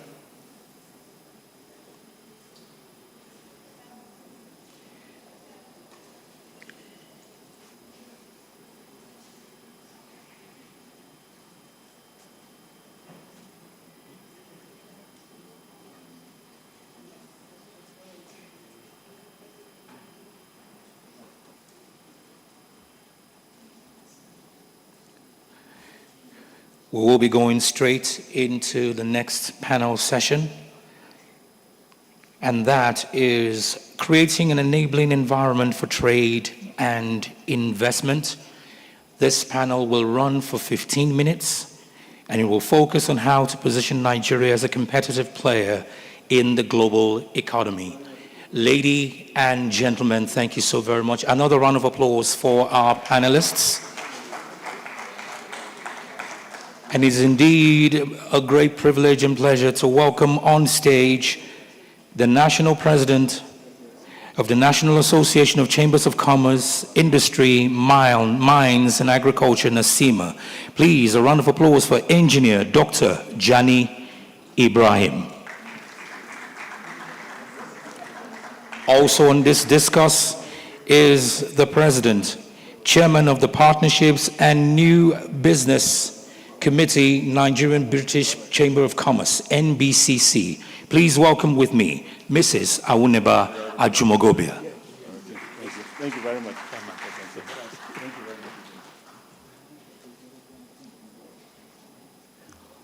We also have on this panel the Managing Partner, Blackstone Legal Advisory. Please welcome Mr. Viavo Humponu Wusu.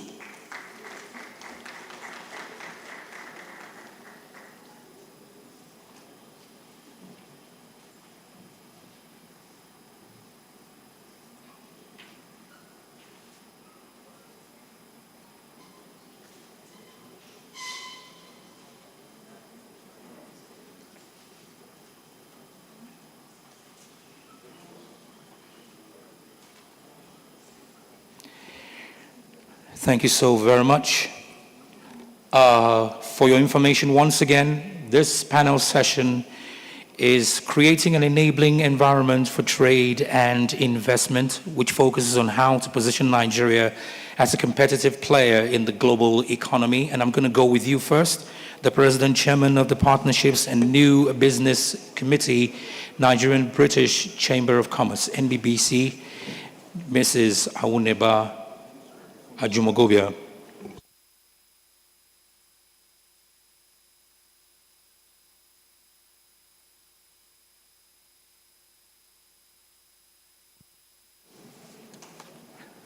I'm going to crave your indulgence. One more panelist will be joining you, and that is the Trade Policy Lead, UK Department of Business and Trade, Ms. Mujina Keindama. Thank you so very much for joining us, ma'am.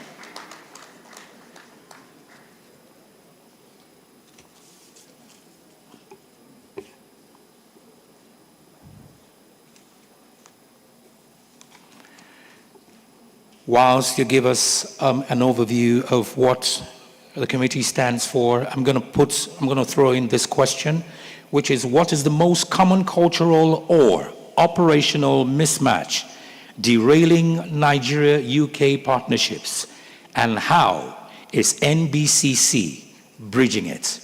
Distinguished ladies and gentlemen, Mrs. Awuneba Ajumogobia. Good afternoon, all. It really is a pleasure to be here this afternoon. Thank you to the organizers for this very, very important conversation. I'm representing the Nigeria British Chamber of Commerce, the NBCC, this afternoon. Over the last 45 years, the NBCC has served as a bridge between Nigerian and UK businesses. From our experience, we know that enabling environments, they don't happen by accident. They're built through consistent collaboration, where policy, private sector innovation, and global capital come together to unlock opportunities. One key pillar of Nigeria's competitiveness lies at the state level. And at the NBCC, we have a number of initiatives. One is our Meet the Governor series, which is a platform for governors to engage directly with investors. Through our annual trade mission to the UK, we facilitate global investment linkages, and this remains one of the Chamber's most powerful tools for investor engagement because it brings together Nigerian businesses, state representatives, UK agencies, and development partners. There are a number of other things that we do, and today's conference, for example, which serves as a pre-investor forum, provides another great opportunity for collaboration. So going on to your question, which is asking what the most common cultural and operational mismatch derailing Nigeria's UK partnerships and how we at the NBCC can help. One of the frequent challenges we encounter is that we see that there is a difference in approach and a difference in expectations as far as UK and Nigeria businesses are concerned. On the one hand, British partners tend to place a premium on structure, on due diligence, and long-term planning. Nigerian businesses, on the other hand, tend to be more nimble, more flexible, more relationship-driven, and they adapt quickly to local realities such as infrastructure gaps, uncertainty in regulation, or limited access to finance. And these differences, they're understandable, but if they're not properly managed, they can both create friction and they can slow down collaboration. And at the Chamber, there are 3 practical ways in which we believe we can play a stronger role in addressing these issues. So first of all, we can help UK partners understand the Nigerian business environment, not just through statistics, but through contextual intelligence, through direct exposure. And we do this through sector-specific briefings, through peer dialogues, through trade missions. And what this does, it explains exactly how businesses run on the ground in Nigeria. The second practical way is by strengthening business readiness, and this is on the Nigerian side. So we at the NBCC are positioned to support our members to meet international standards in governance, in documentation, and in project preparation. And this can involve multiple channels: short advisory sessions, mentorship by experienced exporters, technical support partnerships with UK institutions are a few examples. And the third way that the Chamber is positioned to support is to expand our initiatives such as the Meet the Governor and the Meet the Buyer events into more targeted matchmaking sessions. And what these sessions will do is clarify expectations before partnerships are formed. And this way, we help both sides move from informal interest to more structured and credible collaboration. Thank you so very much, ma'am. Engineer Ibrahim, you are the national president of NASIMA, and my question is really simple, even though it might be complicated to answer, but you've been there, so you've done that. What are the top 2 specific regulatory hurdles that, if removed, would most dramatically improve the ease of doing business? Good morning, all. Thank you, the moderator. My name is Yahaya Oladun Idris, representing the National President of NASIMA, and I'm one of the National Vice President on international developments and donor agencies. Good morning, once again. Rightly, I'll revert the question you answered. Let me first of all stay here that NASIMA is the national body for all chambers and private organized sectors of Nigeria. Unfortunately, my president, Engineer Dr. Alhaji Jani Ibrahim, as the president of the chamber, is also the chairman of OPS of Nigeria. That's a organized private sector of Nigeria. As regards the question you asked, 2 major factors. First of all, we have multiple agencies that are working in the port. This leads to duplication of duties. Please, here, I'm not trying to abuse or to expose any agent, but I know it for sure that some of these agencies, they are performing dual functions. For example, let me use SUN and NAFDAC, for example. On some chemicals, both NAFDAC and SUN, they have issues on it at the port. In that wise, it leads to delay in the clearance of a cargo. Then I want to even ask a question, I'll say it here. when I talk about too many agencies at the port or multiple performing different functions, like Nestra, I may not know what really is their function at the ports by the standard of information and intelligence that we have from the port.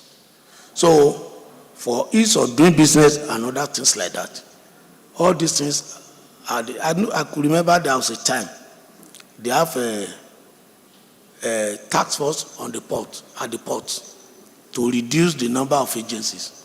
But along the line, some of these agencies came back through one letter or the other. So this is an avenue for government to look critically into that area. Again, one of the problems is also administrative bottleneck, or some people call it a bureaucratic bottleneck. And I want to stay here with all emphasis that there are some agencies, they believe, we call it territorial. The territorial is this. Let's assume that customs release a container. And because that container is having some consignments that needs to do with a NAFDAC or some, then they do late. Okay? In the process, such is obstructing ease of doing business.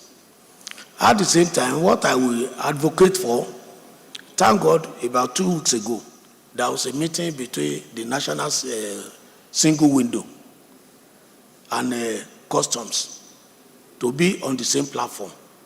So if we're able to have a National Single Window, dedicated one for any businesses that is going on. So at that single window, all the documents that is required will be on that single window. So it not lead to any delay. Because where there is a delay, there will be cost implication. What I mean by that implication is that if you are supposed to remove a cargo today from the port, and it's not leaving the port today, then there will be demurrage on such a consignment. Immediately that demurrage is on it, there is no way it's the consumers that will be at the brunt at the end of the day. Then again, I want to just be specific about port issues. Then again, there are other operators in the port that people don't really know. Like somebody mentioned it earlier here, that some containers will come and deliver consignment here and go back empty. So this one is also affecting us doing business in the port. How? When these empty containers are stocked, they don't remove them at the port.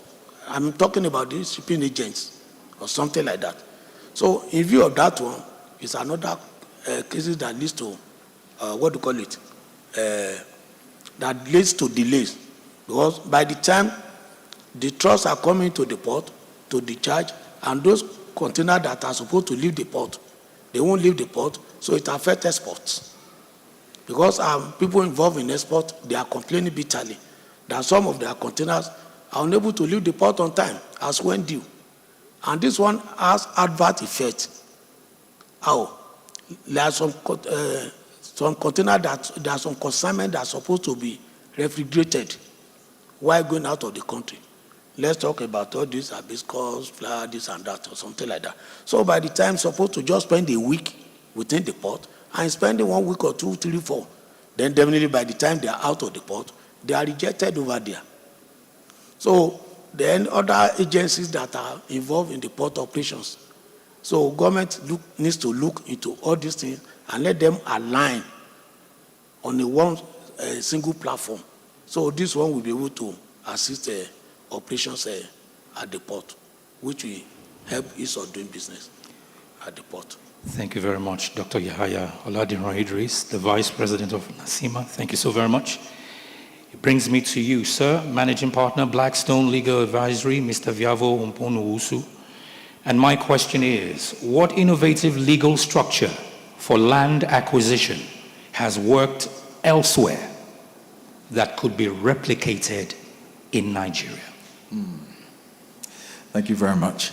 So, this is a very good question, and it's particularly relevant now with the advent of technological advances. because the traditional way of acquiring land or acquiring real estate in general would have been individual or via a corporation. One of the new things that you're able to see now is the tokenization of real estate acquisition. And this is through using, if you will, a tokenized version of acquiring real estate.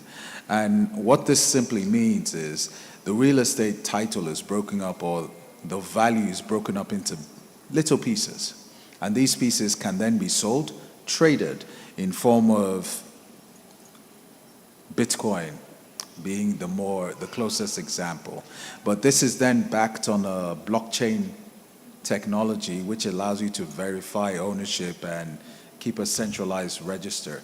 What this does is it creates a situation where somebody can afford to buy a share in a property, and property ownership becomes syndicated. It becomes communalized. And this is very different. It's being done in the US because the adoption rates for technology is much higher at the moment.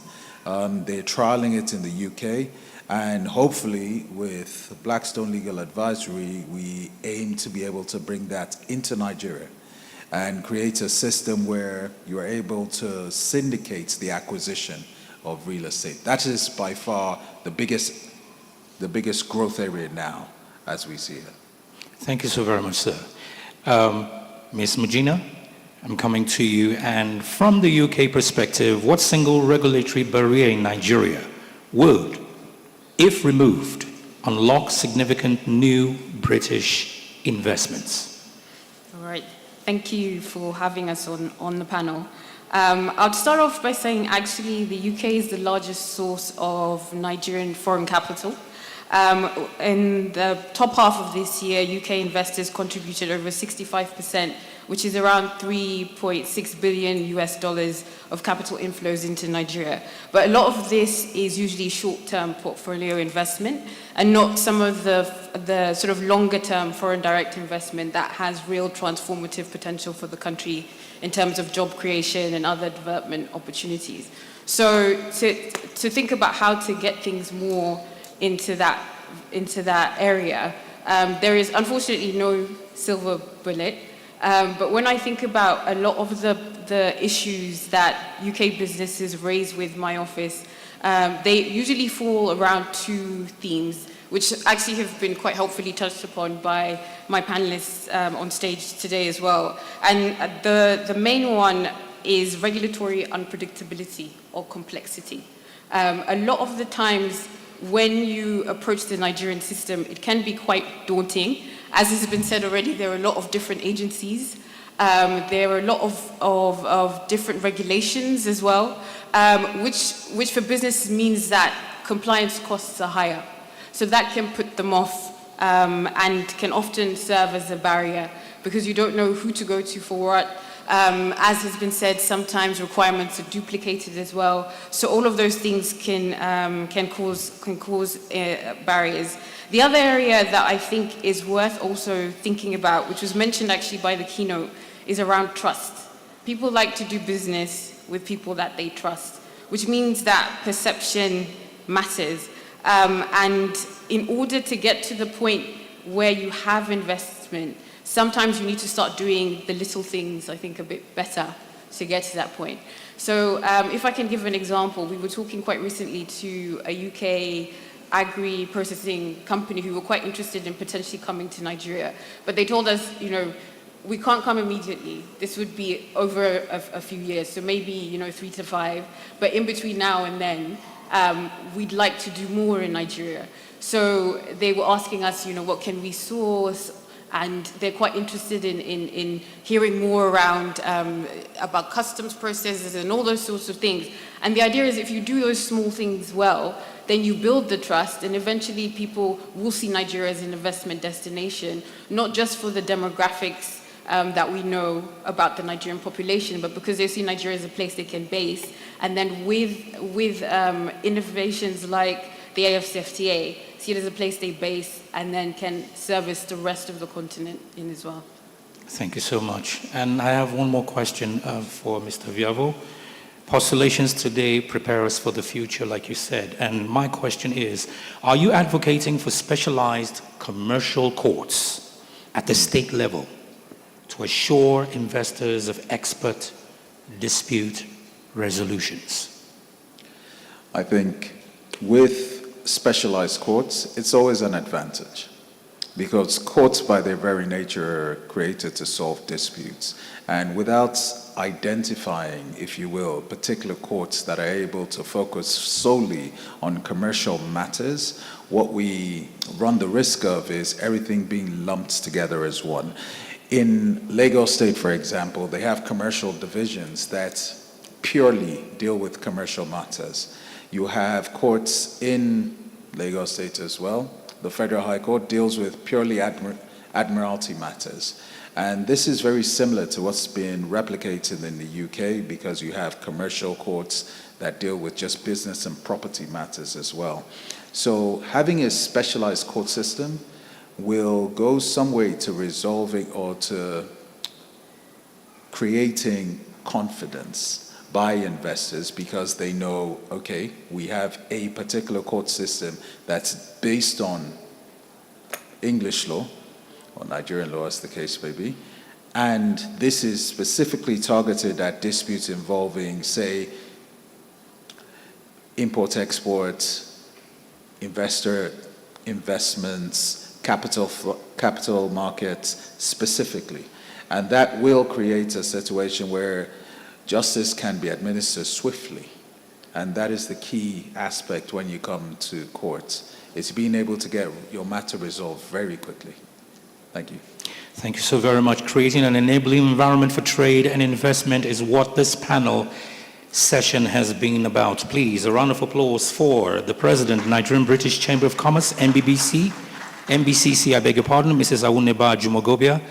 Of course, National Chairman, Engineer Dr. Jani Ibrahim, represented by the Vice President, Yahaya Oladiran Idris. Thank you so very much.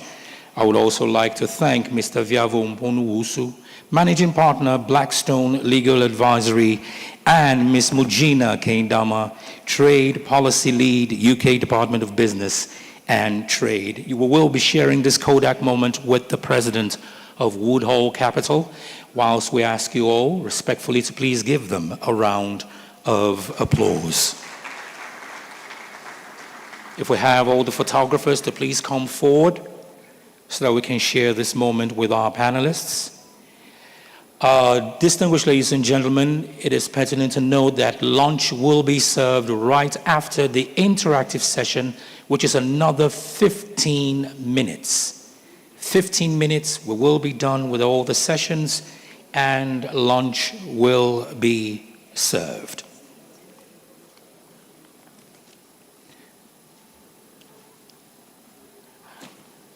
Our last interactive session centers on catalyzing Africa's creative economy, unlocking trade, investment, and global opportunities.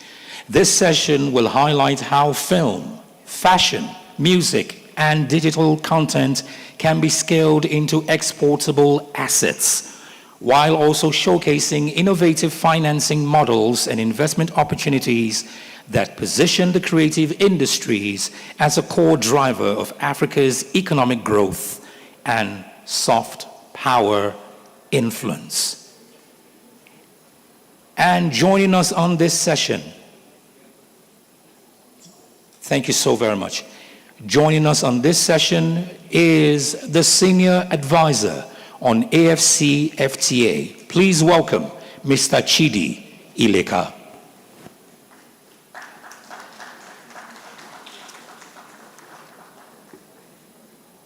Following right behind him is the CEO of Daz Clothier. Please welcome Mrs. Dolapo Adidapo. And we have also with us on media and tech, a Nigerian expert. Please welcome Mr. Bolaji Adeola. You're welcome. Thank you so very much for joining us. And to moderate this session, please welcome Titobi Lulua Raji.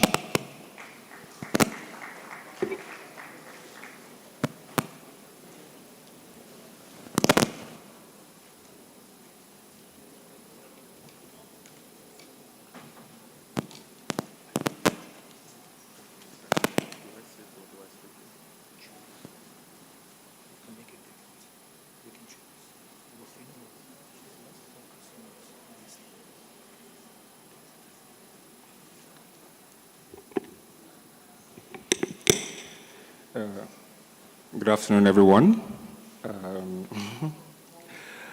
I'm a creative, so please pardon me, but I hope we're all doing well. I'm Tito Raji, I'm the creative director of Woodhall Capital, and it is indeed, this is one of the biggest highlights in my career, because I'm one of the youngest creative directors in finance, and it is really, yes, like I said, an highlight in my career, moderating such high-level panel. To be honest, the pressure is a lot. But I'm the creative director, and let me just share a few things I have noted down, which is to guide us on why this panel is so important. You see, Africa is no longer just a continent of potential. We're a continent in motion. You see, what if Africa's greatest resource isn't oil or gold or land, but imagination? Every day across the continent, you see young Africans that are designing fashions that rivals Milan, making films that, that move Hollywood, and then telling stories that reframe the world's view of us. But to truly catalyze Africa's creative economy, we must ask, how do we make creativity a viable career? Not just a passion, but how do we bridge arts and industry? This is a conversation that has come up a lot in recent times, how to turn creativity into capital, because we have a lot of, young influencers, we have a lot of people who are in the creative economy, and how do we transform this industry? And again, it is indeed my pleasure to host such high-level panel. Thank you so much. And I also want to use this opportunity to thank Madam President, Mrs. Moji Umponowusu, who has given me this platform to be able to do this in front of our esteemed guests and excellencies. So to start, I'm going to ask each of the panelists to please, within 30 seconds, introduce yourselves and tell us a bit about your organization. We can start with Mr. Abolaji. Yes, sir. Okay, thank you. My name is Adeola Abolaji. I work for Expert Beam Media, Nigeria, and I'm also a local council official in Ogun State, Obafemi Wode local government to be precise. Thank you. Thank you very much, sir. Yes. Hello, everybody. It's a pleasure to be here. My name is Dolakwa Adedapo, and by training, I am a consultant, a fundraising and partnerships consultant. And as a creative and an entrepreneur, I am the founder and CEO of Daz Clothier. Yes, sir. Good afternoon, everybody. My name is Chidi Ileka. I'm a staff of Afrexim, and I work as a senior advisor in the FCFTA Secretariat. Thank you very much, sir. So my first question goes to you, sir, Mr. Chidi. So the first question says, how are you facilitating Pan-African co-production treaties and funds to create content with multi-market appeal? I will just take that again. How are you facilitating Pan-African co-production treaties and funds to create content with multi-market appeal? Okay. I think it's doing what we're doing in the creative industry is within Afrexim's mandate. First of all, the beauty of it is we talk a lot about the debt of capital. We don't capital, gaps in capital and all that. But one of the things about creative industry is the capital is in the heads of young people. So catalyzing it is just unleashing that capital. So it's well within our mandate. And when the FCFTA agreement was signed, it contemplated some work on intellectual property, which is where this sector belongs to. And that's why the bulk of the work that is going on now, because that's the framework. There's a bit going on to finalize the annexes, right, and to finish the operational guidelines. But what those are going to do is actually to remove the barriers. And when you have the barriers removed, then you're going to, we are encouraging, countries to sign, mutual recognition agreements. And then with the mutual recognition agreements, you can have producers, script writers, filmmakers, participants in the cultural industries to be able to share resources, cooperate as well as they compete, but also to cooperate, right? And that is on the side of the frameworks and the policies and all that. But also on the funding side, there's quite a bit going on CANEX. And as you may be aware, there is a 1 billion film fund that Afrexim Bank has set aside with a list of qualifying criteria that will be disbursed to catalyze that segment.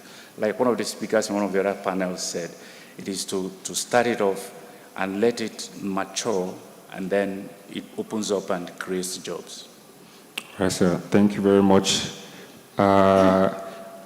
From what you've said, talking about operational control and also breaking barriers in these multi-market platforms, this leads me to my next question to Mrs. Dolapo Adidapo. So the question I would love to ask you is, what has been your most effective strategy into breaking into international luxury retail markets? We're talking about multi-market appeal. So what has been your strategy? So anybody listening to this, anybody watching this, can use this as an opportunity to learn an effective strategy for breaking into international luxury retail markets. Okay, so in order to answer that question, and I'm wearing my hat, apologies, as a creative today, and I'll just give a little bit of background about the brand. So my brand is called Das Clothier, and our aesthetic or our ethos is to take culturally significant products and materials that are made locally, especially in Nigeria, and use it to create more mainstream corporate wear for women. Women in boardrooms, women, in the office, have a bit of culture infused with sort of your professional life. And this brand sort of like emerged, I should say, it's a passion of mine, but it emerged quite recently, but because of what we aspire to do, which is to dress top women and always make sure that they feature some elements of culture, it's sort of grown wings very, very quickly, which we appreciate. But in doing so, and trying to appeal to the international market, we had to make sure that we were also at the precipice of technology and fashion. I sit on the board of a company called Measure, where we've developed an app, AI-generated app that actually takes very accurate measurements so that you're able to sort of work with designers and tailors from anywhere in the world to be able to develop customized clothing, right? There's no, hey, do you have a tailor? Are you sure your tailor is good? In order to this sort of how we normally do things. So it develops, so in addition to being able to generate sort of AI, very specific AI measurements using your camera phone, it also is a payment platform, right? So designers from all over the world, and especially Nigeria, can use it to receive payments in any currency from anywhere in the world. And where that's also going is to develop an AI manufacturing plant, AI-powered manufacturing plant within Nigeria that will also be able to produce even mass quantities for, designers even looking to outsource. So China is not necessarily the only option. We also have Nigeria. So I think the best way to answer your question is making sure that we are, even though we're a new brand, that we are staying very relevant by using technology, using AI, and that appeals to designers all over the world, and still having that sort of cultural aesthetic where people are able to feel a kinship to the culture and still be able to, use technology to get to the product that they want. Thank you. All right, thank you very much. I love that you mentioned AI and technology, because AI is no longer the future, AI is now. Yes. which would lead me to my next question to Mr. Abolaji. Can you give us a concrete example of a Nigerian product leveraging this tech or leveraging tech like AI or blockchain to create a new scalable media export? We're talking about expanding into, we want to have like a multi-market appeal. So can you give us a concrete example of this? Okay, thank you. Thank you very much. So Mr. Usu spoke about we tokenizing some of the things that we're exporting from Nigeria and Africa as a whole. And one of the examples of this solution is Afrobeat NFT. And Afrobeat NFT is a solution that was created to tokenize music, pictures, videos, and all of these things and bring them into non-fungible tokens that people can own a part of and different stakes in. Now it's getting to the next level where someone can make a pattern of Adire in Abeokuta, and or someone can design an Isiagu pattern here and convert it to an NFT, and someone sees it in Belgium and is like, oh, I want to own a piece of this NFT backed by blockchain technology. And some of these things go for as much as $100,000, $50,000, and it still leads back to FDI for Nigeria as a whole, whereby helping the FX market to at least get some level of stability. So Afrobeat NFT is something that has really helped. And there's another one, Minglu AI. It's an AI tool that helps to localize storytelling into different languages.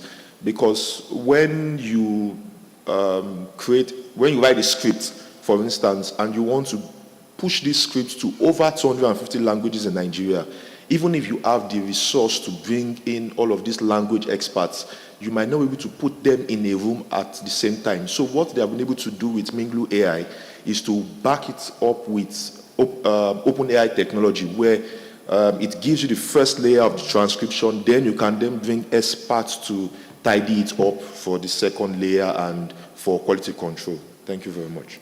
Thank you very much, sir. This is an investor forum, and we want to be practical. We're talking about catalyzing Africa's creative economy. Really, how can we, what we call creative capital, how can we push this forward, where even young and emerging talents can, through this creative capital, secure funding for themselves. And this leads me to my next question to you, sir. It says, could we see the rise of a new asset class, creative capital, in Africa's investment landscape? And what will the structure look like, for a basic or an emerging talent, or even for the high-end talents, people who already are in this industry and have already made it big? So can we see this new asset class, creative capital, in Africa's investment landscape? I'll answer generally yes. There is no reason why there's no reason why I should say no, and I will say why. But again, it's also difficult to say that there is any sector where you foresee that a new asset class is not going to emerge. But to come down to the creative industry, the work is very well cut out. There are certain things that once they are in place, it will then thrive. It's not a question of, it's going to thrive. And once it starts thriving, it's going to attract private capital, and therefore new asset classes will emerge. And what are these steps? The first one is, like I said when I was trying to answer your last question, is the harmonization of frameworks, finishing the annexes, getting done with the operational guidelines, so that the creative in Kenya doesn't have to worry about the environment he or she is stepping into in Nigeria if he were to come here to explore. He knows that the environment is somewhat homogeneous, right? There's going to be, I think there's going to be an AU intellectual property office, African Union intellectual property office, that will focus on regulating, coordinating, the administration of all the standards in such a way that you're not only making sure that what is in place is working, but you're also working daily to make sure that it's being optimized, right? Once you've done that, the environment gets around things like securing data, identity issues, rights registration issues, and safety, and all that. When these things are in place, like they are, all of them are making progress, you're going to see the emergence of new asset classes because the industry starts to thrive, is returning money to investors, and then new ways, especially with technological advancements, new ways of funding that industry. In fact, we expect that it should generate more asset classes than others because it's the creative industry. You know what I mean? Yes, I understand. And conversations like this, excites me a lot. Talking about how we can tailor this to fit this unstructured creative industry. So thank you very much for that response. So Mr. Adiola, we've spoken about this creative, this new asset class for creative industry. So how do we now make it more practical? How do creative enterprises identify themselves and structure these investment opportunities? Because when we create, such class, how can all these enterprises, how can they identify this opportunity, even in an undercapitalized and well-funded market? And what lessons can emerging ventures apply to become investment ready? Okay, one thing I tell a lot of young people, especially in the creative space, is people don't want to fund your ideas alone. They want to fund structures. It's beyond you having amazing ideas and all of these things, but you must put structures in place. You must be bankable. That's the word. They want to see your transactions. They want to see your books. They want to ensure that what we are putting our funds into they're not just mere fairy tales. They want to see where you're coming from. If you are saying, I'm a filmmaker and I need $1 million to do this feature film or something, they want to see what you have done previously. They want to see the number of views that you have. They want to see how much you spent. They want to see how far you have gone. And one of the things that we are also lacking in the creative sector right now is creator aggregator platforms, where we can monitor royalties, we can monitor data, because data would also help inform what I want to create. For instance, I want to see data from people viewing your pictures or listening to your songs or listening to your podcast from Kenya. I want to know, okay, this is the demography that is listening to you from this particular place, so that I will know how to tailor my funding towards what you want to do, and also then help even attract global advertisers and other global partners to come on board to fund this amazing idea that you have translated into a proper structure. So I think we need to have structures that are bankable for us as creators to be able to attract investments across board. All right, sir. Thank you very much. When we talk about structure, one thing I feel is really important is sustainability, which leads me to the last question for this panel, to Mrs. Dolapo. In what ways are you integrating sustainability and ethical production into your business model? And how does this serve as a strategic differentiator when you're trying to attract investors or investment? Okay, so for my brand specifically, and I'm speaking to fashion here, I am involved in the entire process of the value chain, right? So from, going to the east to source akwete, which is what I'm wearing today, going to Abeokuta to get adire, going to Kogi State to get steel cashew, woven. I'm making sure that from the beginning of the process, from the identifying the wool, picking the wool, the quality of the wool, how it's produced, I'm part of that entire value chain, right? So in doing so, I'm making sure that we're using things that are more sustainable, that we are picking the best fabrics, that even the way that it's produced and the women that are producing them, it's done within a certain time frame. Like you have to be involved in that process.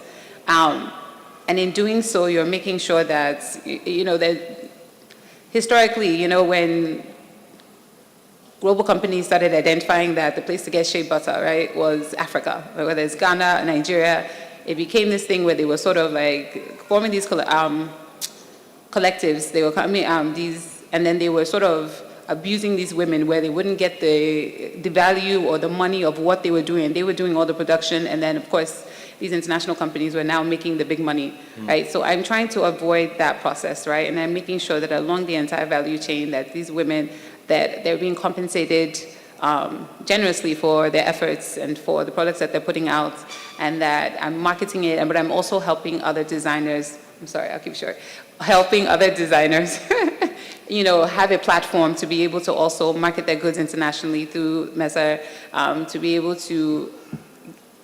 to attract international investors, to be able to, create a system using these AI tools to be able to really position themselves well for the international markets, and to be able to attract customers anywhere in the world and investors and funders anywhere in the world.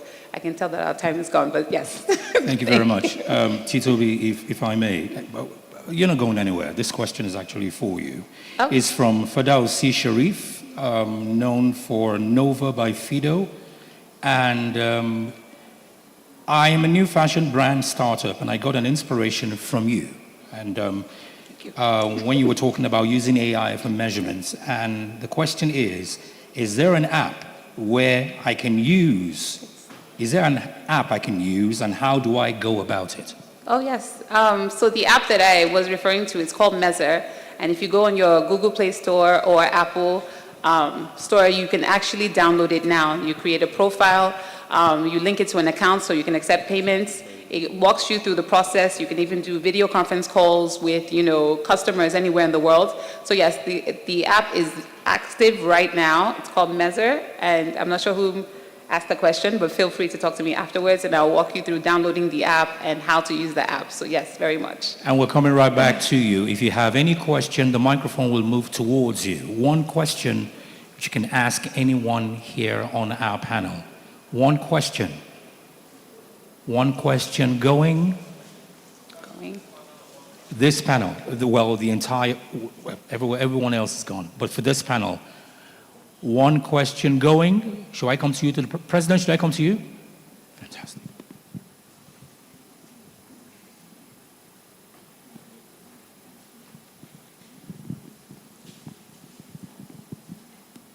Thank you very much. I actually particularly enjoyed all the panels, and in answer to one of the questions on the second panel, on how you communicate some of the products that you may have as financial institutions or even as PEBEC, this is one of the ways. We actually at Woodhall Capital work very closely with the creative industry. We work with them on communications, and I don't know if it's a coincidence, but the three people on the panel today, the three institutions actually are working with us. Afrexim Bank, of course, as you know, have encouraged us to set up a creative hub in Nigeria. They've also encouraged us to set up a creative bank under the aegis of Woodhall Capital Finance House.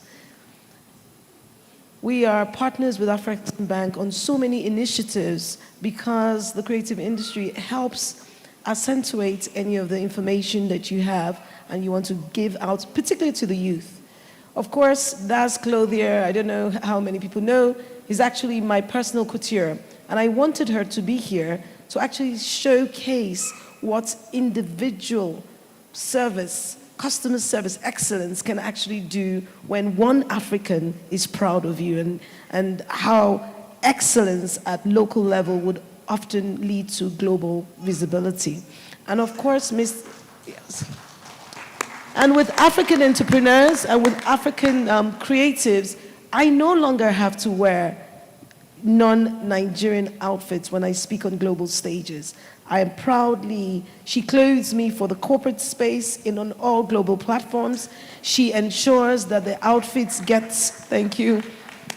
I was asked to speak at the House of Lords the other day, and typically and traditionally, of course, because we are also operating in the UK, I was tempted to go to the designers that I wear in London, but she actually shipped an outfit out to me without sizing me, without fitting, and it fitted exactly at global standards. Thank you. And the last person on the panel, and I'm intentional about this because the creative industry is extremely important to Woodhall Capital, to Africa, to Nigeria specifically. The last person on the panel is actually an advisor to Woodhall Capital. He gives us strategic advice on how we should be playing in terms of our brands, our strategy, and our strategy with the creative industry. Now, these three firms, obviously the large Afrexim Bank that puts their check in on the table when we have initiatives, particularly the initiatives that perhaps no one else would fund. Because if you're judging a DAS by Dior standards, she may never get funded. So they realize that indigenous firms need one person, one institution that is intentional about giving them global visibility. We know that you wouldn't get specification, international specification. But myself and some very strategic members at Afrexim Bank have sat on DAS Clothier. We ask her to go back each and every single time to ensure that when I get on those stages, nobody should be able to tell whether it was done by an African or a European. And I think DAS Clothier has done that specifically. My question to you, all three, Afrexim Bank, DAS, and of course, Mr. Adiola, is what next? I know everyone talks about the creative industry not being structured. What are you doing to ensure that this is no longer a panel discussion when it comes to the African creative industry? What are you doing as an institution, and what are you doing specifically? I'll tell you what Woodhall Capital is doing. We're creating platforms like this, even at sovereign level. But what are you doing, Afrexim Bank, that the subject of structure every time we go on a creative industry panel is no longer the prioritizing, the void there is? What are we doing to ensure that we can go on to other topics, like how do we attract global funds into the creative industry? Thank you. Thank you very much, Madam President. I think I've touched a bit on, what we're doing, and all of us seem to be saying the same thing, from what we need to do now to when the industry starts to flourish and we see new asset classes. We need structure. We need framework. We need harmonized framework. We need institutional support and all that. So the two immediate things that we are focused on is completing the annexes and the operational guidelines that will help the implementation of it needs to come on stream, like I said earlier, to then do the coordination, the administrative work that is required to pull together all the different standards and ways of doing things across the continent to make sure that we bring everything under one, homogeneous framework, right? And these things are important because when they are important, then you begin to look at having an integrated digital trade ecosystem, which gives you the structure he talked about that will now enable funding. Because what banks ask you for, what banks want ultimately, which money you need for this industry to flourish, is predictability of your cash flow. It is not going to come from, we did it yesterday and it will happen tomorrow. Everybody wants to see that there's enough data that support that if they put this money here, it's going to come out, enough will come out to repay them, to leave you money to take care of administrative expenses, and yet for you to grow, because everybody wants to be part of that growth. So there's a lot, like I said, there's a fund that is focused on theme. There's a lot of coordination within the Afrexim Bank. There is a Canex office. It's a full subsidiary of Afrexim Bank that is looking into this. So there's a lot going into this because like I said, it is important. Unlike other sectors where we go and we'll put in money and we're buying equipment and we're investing, we're industrializing, which are all important. In this case, you're just about to catalyze the release of capital from the heads of young people. So it's also very, very important. So I'll leave it here. I hope we're doing enough from this. All right. Please, a round of applause for the panelists. Thank you so much. It's been a great privilege of mine to host this panel discussion. My name is Tito Raji, Creative Director of Woodhall Capital. Thank you all very much. Thank you very much. And on this note, I'm going to invite the president of Woodhall Capital to please come share the Kodak moment with these wonderful individuals. Please, a round of applause for our panelists one more time.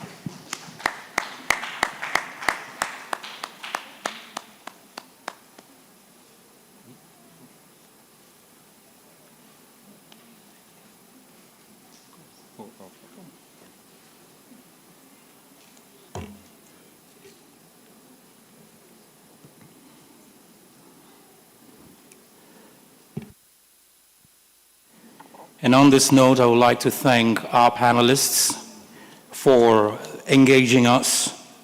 Senior Advisor on AFC FTA, Mr. Chidi Leka, CEO DAS Clothier, Mrs. Dolapo Adidapo, and of course, Mr. Abolaji Adiola, who is a media and tech expert. Your Excellencies, distinguished ladies and gentlemen, we're drawn to a close. And it gives me great pleasure to give the closing remarks. Please welcome the Executive Director, Policy, Strategy and Research, Nigeria Governors Forum, Professor Olalekan Yunusa.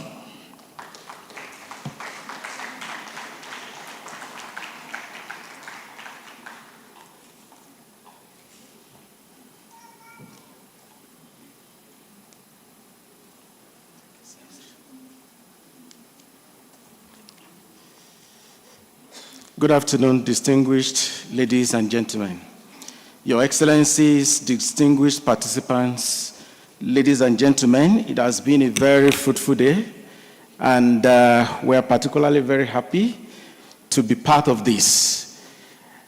As we draw this highly productive conversation and engagement to a close, let me, on behalf of the Director General of Nigeria Governors Forum, Dr. Abdulateef Shittu, who has asked me to present these closing remarks on his behalf. I appreciate all our partners and everybody seated here for all you have done to facilitate this very important program.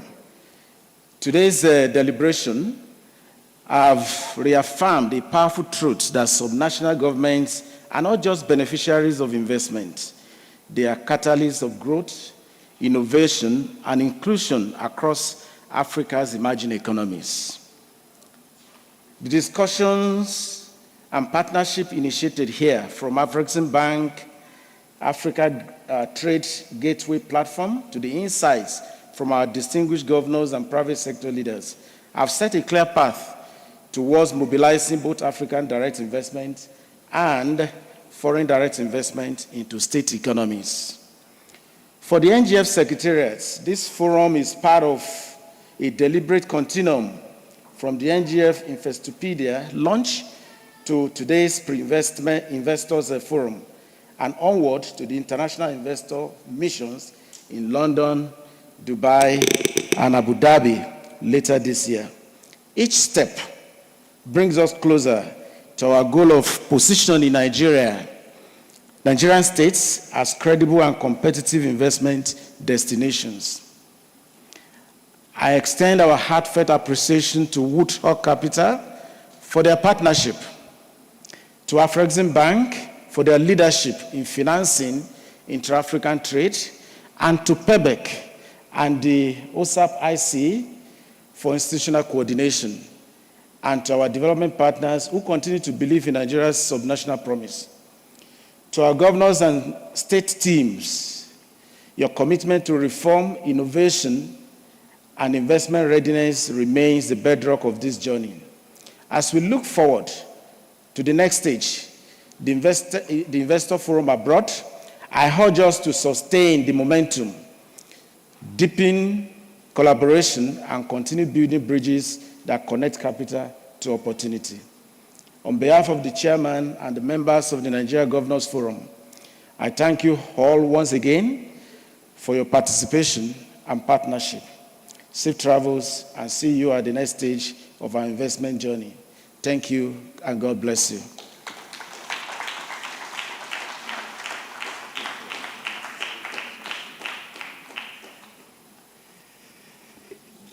Your Excellencies, distinguished ladies and gentlemen, the Pre-Investor Forum of the Intra-African Trade and Investment Conference has come to a close. And of course, our expected outcomes are a clear framework for enhancing the role of subnationals in intra-African trade, a pipeline of trade-ready, investment-ready projects from participating states, strengthened relationships between states, investors, and trade facilitation partners, investor interest mobilized ahead of the Woodhall Capital NGF Investors Forum. We can't thank you all enough. It's been a very inspiring afternoon. My name is Bennett Ogbewi. I've been your moderator. Goodbye and God bless. For the purpose of information, the door to the west leads to the banquet for lunch. Please make your way there. Thank you also very much and bon appetit.